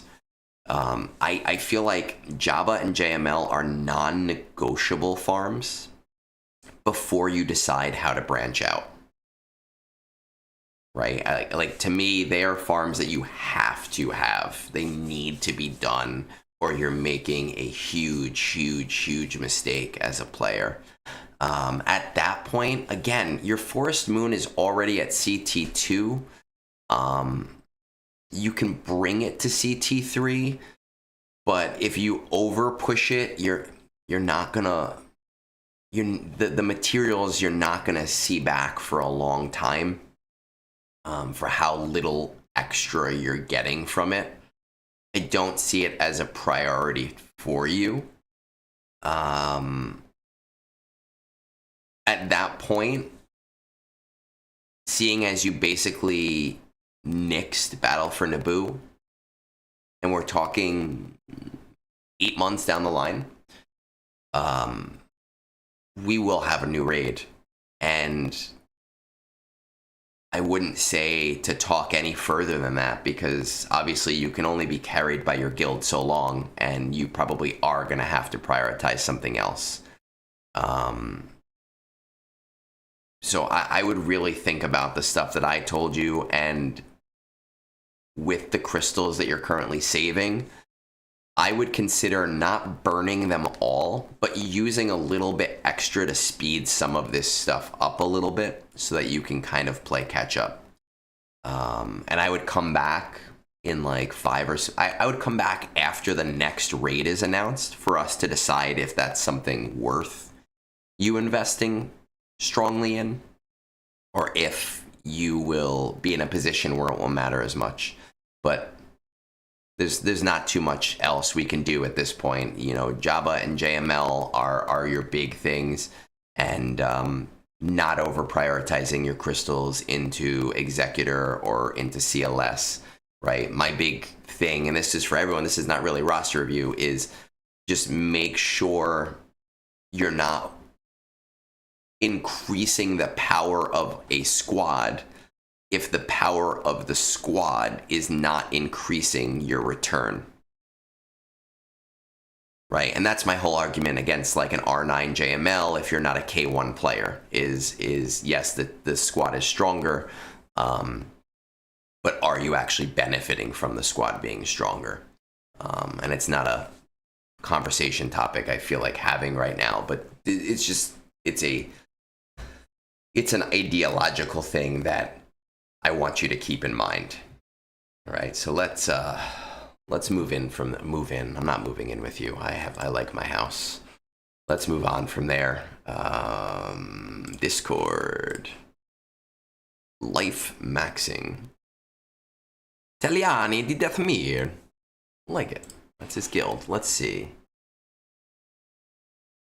Nick. Life maxing. Is that the correct count? Yes, it is. What time is it? It's let's say 1:55 to make my life easier, and we'll just stall for 30 seconds.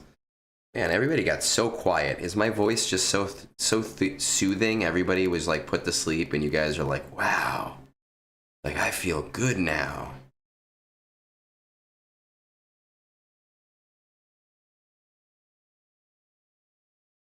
All right, 10 seconds. 9, 8, 7, 6, 5, 4, 3, 2, 1, and let's do it. Nick. Fleet Arena, 4 Leviathans, 15 to 20 Executors. I own the Fleet Discord. Top 28, 12, 13 are the only ones really active. I get one every day. Perfect, love it. CT3 on everything. R7 Duel of the Fates, 0 on Peridia Patrol. Everyone's arguing Discord. Why? Why are we arguing on this? You're a fucking bat now too? What's going on, bro? That song.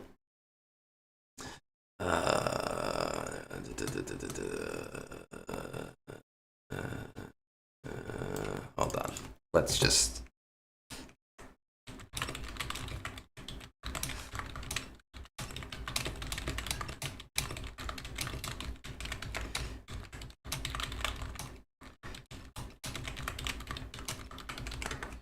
Okay. All right. Let's go back. I apologize, Nick. Da-da-da-da-da. Ba-da-da-da. Currently working heavily on fleets after recently getting my 5th GL, working on Leviathan, unlocking Malgus this PG. He'll be instant R7. His ship is 3 months out. All right, that's not that bad. 3 months out is not terrible, depending on where you are. Ship is 3 months out. Hoping to have it unlocked by March, April. Cantina Energy Bottleneck. Afterwards, relicking Morgan to finish off Great Mothers. Also thinking of either relicking up GG, GK Tarkin, Scythe unlock in March, and then getting Profundity, getting the full GR, BB plus Maith, hoarding for new GL fleet, or getting JMKC. Hot take, I actually do not think we're getting another GL ship this year again. I think we are going to get a Profundity lifter, and they're in a position where they're like, we cannot sustain a new capital ship each month or each year right now, and they're looking for ways to slow that down. That's my hot take, though. Also thought about getting Prettier Bros because that would also complete CT3 of the NSAB for me. I redbox every Conquest. I took a break from the game during the end of Luthen, beginning of Ezra Conquest. Okay, but I will get DS Ray after the 5th. That reminds me, I think Astra, you asked about Duel of the Fates rewards and not getting any Droid Brains. I've actually gotten Droid Brains 3 times in a row. Humble brag. So I guess I've been taking all of your Droid Brains. Important side note, my guild gets 38 with Zepho and Mandalore, so I don't see a reason to farm BKM, which is why I don't have her. Here's what I will say about BKM. It is unlike Zepho. So Zepho, you really need all 50 people to have her unlocked, or him unlocked, just because it is a more RNG dependent mission, so you want the extra. With BKM, you don't need as much because the mission to unlock is better. However, BKM herself is a really solid team. Like, she is good. And I was not convinced until I unlocked her, and I was like, holy tits, like, what am I missing? Are you dead set on continuing? Dead set on Leviathan and getting it to 7-star ASAP. Now, I will say when it comes to Leviathan, this is a ship where CG was smart, and instead of locking everything behind 5 stars like they did with Executor and Profundity, Leviathan doesn't really see its full viability till 7 stars. So at this stage of the game and where you are in the game, and just based 5 GLs, have CT3 on most things, I'm going to say you're like 8 or 9 million. I don't necessarily think it's necessary to get it to 7 stars ASAP, especially if you're getting first every day. But I do understand wanting to do it, right? So that, I get it. I don't care about anything besides efficiency. Efficiency is fun. Are there any favorite characters? No. Hey guys, everybody popping in now. I can't say her name. Solipsistic Senility and K-Tribe. Yeah, we're having a good stream. I'm liking this like ASMR thing that I got going on today. Let's see, 7.4, so slightly under what I guessed. I said like 8 to 9 million.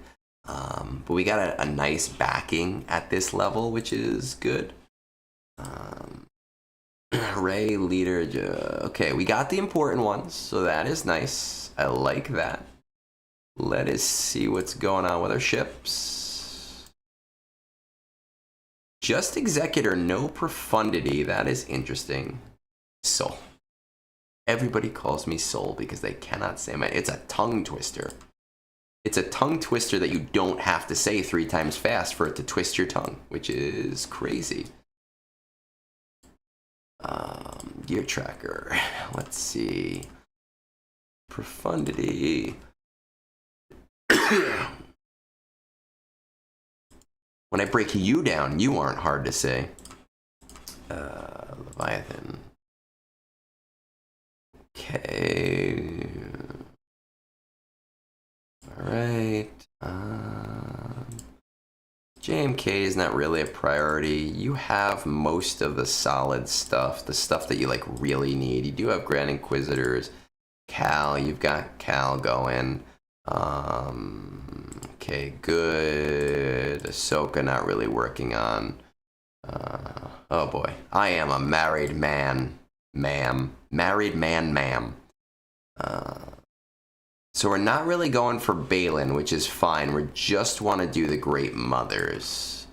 And what do we have? We have Secrets and Shadows at CT2. I will say, I love my Night Sisters. My Night Sisters are very high up, right? Like, I'll show you. They're one of my favorite teams in the game right now.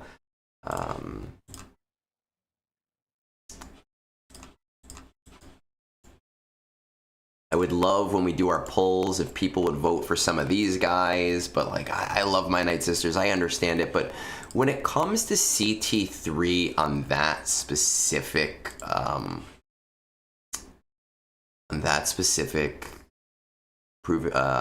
assault battle, it's hard to justify unless you're going all in on the team for other reasons, like to utilize them. Okay, so like I look at, like, you have Old Daka, Mother Talzin, Night Sister Zombie, Asajj, Merrin's at G12.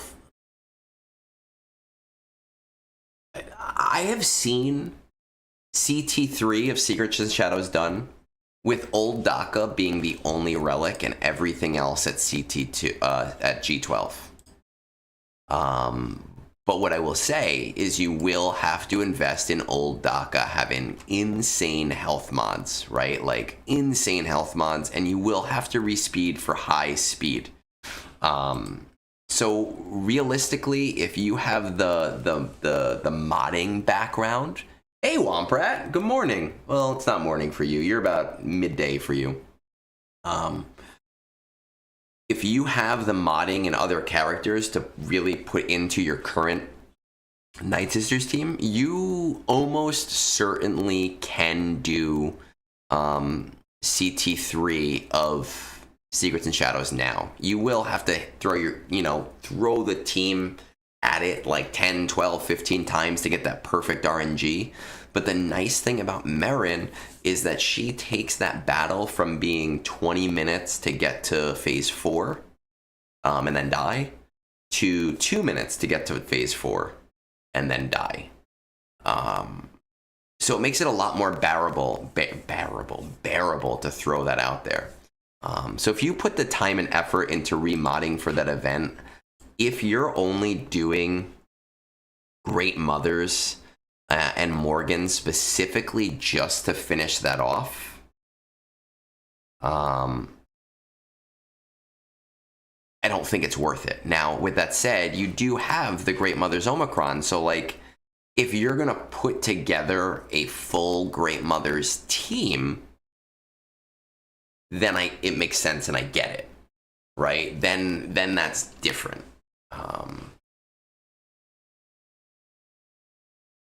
Instant R7, I'm working on Leviathan. If you're saying it's going to take you 3 months to get Fury class without refreshing, I would wait those 3 months personally and save the crystals, save the 2,000, 4,000 crystals that it's going to take you to speed that up. I don't see it as a necessity based on how close you are with where you are with your Leviathan farm. Where are you in PvP? Kyber 4, okay. And then getting Profundity, getting the full GR. I think I would prioritize Profundity and the Negotiator fleet over the Scythe fleet personally. Again, with Profundity, it's really only locked behind 5 stars, not 7 stars. So being able to get that basically for free is going to be a huge boon to you. I don't necessarily see Jedi Master Kenobi as a priority. He is a amazing PvP character. but I think that there's just things that are cheaper and better, especially being so far away. Like, I honestly strongly would recommend, where is she? Bo-Katan over Jedi Master Kenobi, because Bo-Katan will also give you a very versatile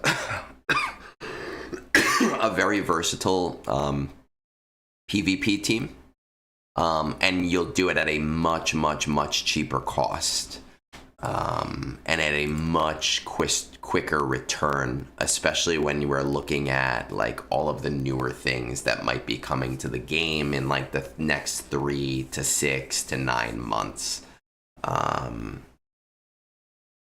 So Leviathan, yes. Great Mothers, I mean, again, if you want to do that to make it easier, I would do the Peridia Patrol boys. The only reason I would do the Peridia Patrol boys right now is because you already have both Great Mothers Omicrons, and you might as well build out that team at that point. And you're gonna want Peridia Patrol at the R5 or R7 tier. But I'm gonna tell you right now, I am a very strong advocate for Duel of the Fates at R9. I was nervous about it at first when we weren't sure if the event was going to stick around forever. And I'm not necessarily saying it will stick around forever. I have no idea. But based on the backlash that was received when they tried to remove one assault battle, I do not see it going away at all. I see the writing on the wall for R9 having increased importance going forward, and CG has signaled that to us in so many ways. There are R9 materials in the $20 episode pack that I wish I would buy. Like, I'm like, oh, I really want it, but I don't want to spend money on it. There are R9 materials in Duel of the Fates. There are R9 materials in Peridia Patrol. I see it going forward that we are going to get that, and I think it makes sense to invest as early as possible. Peridia Patrol, not as much, because it's a much less ROI, since there's a 1 of 3 chance and you have to get an extra character, though I did take them to R9 myself, and I do not regret it at all. And I generally do refresh the event 1 time each time, using the crystals from the events to kind of help subsidize that cost a little bit. So I think right now, yes, go all in on Leviathan. What GL are we missing? We are missing Ahsoka, obviously. We're missing Lord Vader. We're missing JMK. We're missing C. I've said this before. I think that C should either be your first GL or your last GL. So I would kind of strongly advise against that with where you are in the game. So yes, go in on Leviathan. I personally am telling you, Duel of the Fates R9, fucking pull the trigger. I would say go for Profundity as that next, where you are. People don't understand, especially in Kyber, like, don't sleep on your fleets. Like, you should be really putting some degree of priority towards getting every single fleet and every single ship, because it wins shit. And even in TB, because they're worth double, and because you don't technically need to relic anything for it, other than like actual requirement stuff, they're the easiest ways to help your guild there. So definitely Profundity. If we don't take into account the new stuff coming in, again, I would strongly advise Bo-Katan Mandalore over JMK, because you're going to get a very similarly strong Kyber team for GAC. but you're going to get it at a third of the cost of JMK. Peridea Patrol, once again, the only reason I'm telling you, yeah, sure, do it. Definitely R5 top tier, definitely R7 tier. R9 tier is a luxury that I pulled. Do it because, I mean, you pulled the trigger on both Great Mothers, Omicrons. You might as well have a team that's going to work with them.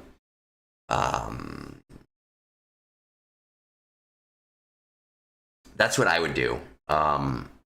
And you'll notice that I didn't say anything about Negotiator, because I would put Negotiator and Tarkin at the very end of everything I just said. And at that point, we are talking, I don't know, based on where you are, it's really not that long. Probably like 5 months, 6 months. And 5 to 6 months is a exceedingly long time in a game like this. So that's how I would, kind of prioritize your farms personally. Hey Black Hole, how do you think she will be in TW or TB without the GAC Omicrons? I think SLKR does not have any TW Omicrons. I know there's a First Order one, but it's like specifically designed not to work with Kylo Ren. I think typically when it comes to a Conquest unit, they're not super great, at least without one Omicron. I don't have her kit up in front of me. I am not the best theory crafter. I know my strengths. So I'm not going to tell you which Omicron is going to be the strongest, but I do think that you are going to need a GC Omicron for her to really be at her full potential. I think when it comes to TW, she probably will not move the needle on defense at all without Omicron's active, but it will make for a stronger TW offense and probably open up some offense counters for that team. As far as TB, I personally, First Order is, man, when we talk about the game and we talk about counters, sometimes counters have a lot to do with the AI and less to do with mechanics, right? So sometimes counters are like, oh, this shuts down TB turn meter trains, so I'm gonna use it. And that's like when mechanics make a counter. But sometimes it's the shit AI, and I think the AI is specifically designed in a certain way to open up certain counters. First Order traditionally has been a more mechanic heavy team, and the AI doesn't play it well. So for me, when I auto everything in TB, I don't personally use SLKR very often. I am hoping, however, that DS Ray will maybe make SLKR more reliable for me on like Dathomir, because without R8 SLKR, I find that sometimes my entire team gets shot before even the first revive, and that includes SLKR, which kind of sucks. And I know that that's a me problem. On like Geonosis, the team does really well already against like the Acolyte, which is a one phase battle. I do really hope that DS Ray is going to make Dathomir far more autoable for that team for people. I don't personally need SLKR for that planet anymore, but I am going to experiment with it and I am going to try it. So I think she's going to be good, but without the GAC Omicron, I don't think she's going to move the needle too much outside of offense.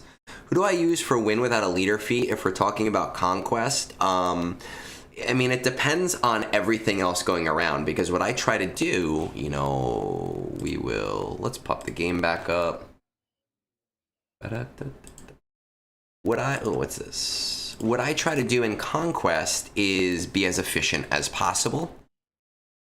That's the wrong thing. So that means sometimes I'm going in, right? I think that this is Sector 4 that has win without a leader. No, I guess it was sector 3. When I go into a sector, I want to try to avoid using things that are low on stamina, and I want to be as like effective as possible. Is this? Yeah. So for me, a lot of the time, I am using cat lead JMK, because I use JMK as a delete team. I don't use it as a pushing team, so I usually have high stamina for it. Malik is a really great character for that as well. Malik with Sith can really help. I have used Night Sisters before, right? And I throw in like Zombie as the leader, because I have strong Night Sisters and there's so much revive on the team that even if certain things die, I have a good chance of bringing those characters back up. You don't have any of those teams. Let's see. Let's see if we can find something else. Yeah, Zombie lead Knights. I did the same thing a few times before. Not this cycle, but last event. I think I did Marok lead, because he doesn't have a leader, right? I'm pretty sure he doesn't have a leader. Inquisitors, because I love Inquisitors. I don't like the Inquisitor characters, but I love the team. But typically it's like trying to find a character with a GL, right? So you use First Order Officer. I will sometimes use like, not Bosch, Skiff Lead, Hot Cartel with Jabba. Just because Jabba is such a strong team for blah blah blah blah blah blah blah blah for Conquest. Let's see. It's kind of hard to do with Jedi Master Luke, because like every Jedi has one, except the really shitty ones that you don't want to level at all. I've done it with Lord Vader before and like Royal Guard, but if you do this with like Royal Guard, then you need to make sure you have a lot of Amplify Agonies so that, Lord Vader can kind of take out the entire team on his first try.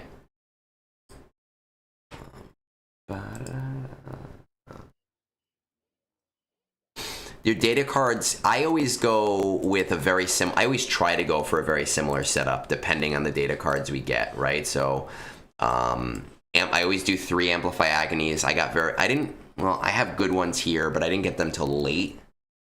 So 3 Amplify Agonies is like a non-negotiable for me. A Ruthless Swiftness is a non-negotiable for me. I don't like using the Thermal Detonator one because it doesn't allow you for efficient wins, but it is another good one if you're just trying to push. I got my Leader's Resolve this time. I didn't get it the last 2 times. This time I did, so I'm happy about it. But I always try to have that kind of similar setup with anything that I do, because it allows me to not think in Conquest and kind of keep the same or a similar strategy going through. I don't want to learn Profundity with MK6. I don't know how to do that. I don't like Weak Point. Everybody else is like, hey, Weak Point, Weak Point, Weak Point. I do not like Weak Point. I think, and I understand why other people do like Weak Point. Weak Point kills shit too fast for me. So it does not allow me to, all right, let's do this. It does not allow me to get the things that I need, like, the debuffs by the end of the time. I used Weak Point the first, let's just do this because I don't care. I used Weak Point the first time, the first set in this this Conquest cycle, and it was not like it made it so much harder for me. And so I've elected not to use it. Now, with that said, Weak Point is a very strong disc. And I do think that if you are a player who needs a pushing disc more than they need an efficiency disc, it is a good disc. You know, if you're not playing the game for the same reason I'm playing, or if you're not at the same level that I am, I don't do. So you can just get everything else with weak points before that. I don't play Conquest the same way you do, Alex. I try very hard not to use hard cheeses in Conquest because they annoy the hell out of me. And I understand if you have a first world problem. I have a 12.6 million account. If you don't have a 12.6 million account, you might have to use those hard cheeses to do things in one battle. And a lot of those hard cheeses require very specific things. My goal in Conquest is put in as little effort as possible and get to the end of each sector with as much done as I can without putting any real effort into it. Right? So my goal is to get to the end and say, oh, I only need 2 more battles with this, but I didn't really put in any strong effort to make a 10-minute battle last 10 minutes. I don't like to switch because I don't use the Conquest pass, so I do not switch data discs at all, except to do the one feat that requires you put on like the purple. Because again, remember the important thing with Conquest, it's not how fast you red box. It's not how few battles you get to red box that matters. It's how few battles you get to where you only have to use data disk nodes. So if you can get to a spot where you only have to do data disk nodes and you can run those on auto, then there's no reason to be more efficient than that. Right? Because like with the right data disk setup, I have to change disks around. So I have to lose energy. I'm not doing it. I run my Conquest a very specific way. I have all of the tools except the brand new characters brand new characters for me will be 3 stars when I do Conquest, just like a lot of you. I finish it in about 5.5 to 6 days. And I'm happy with that. There's very few. My most boring Conquest memories are like when we had to do the Hermit, the Master's training like 50 times, and having to run that one stupid battle with like Thrawn on like semi-auto for 10 fucking minutes, and then you'd get 30 of them, and then have to run that 10-minute battle 10 more like another time. It wasn't fun. It wasn't interesting. It was so boring. My phone was just sitting there while I was like looking at it and not even paying attention. I hate doing battles like that unless I absolutely, and I hate saying the word absolutely, but unless I absolutely have to do it. And I get that a lot of you are in that situation where you have to do it. But I really try to avoid them whenever I can. And I get why other content creators come up with them because it helps. It's super helpful to the rest of the community. And people should be thankful because it is such a help. But it's just not my way of doing things. It's not conducive to me having fun. We're kind of nearing the end here, and interestingly enough, I'm the only person streaming Star Wars Galaxy of Heroes right now, which is very, very rare. That never happens. Usually we are able to raid out into somebody. So that makes me a little sad. If you're not following, make sure to hit the follow. Smash that follow button. Consider your Prime sub. It's free if you don't give your Prime sub to anybody. I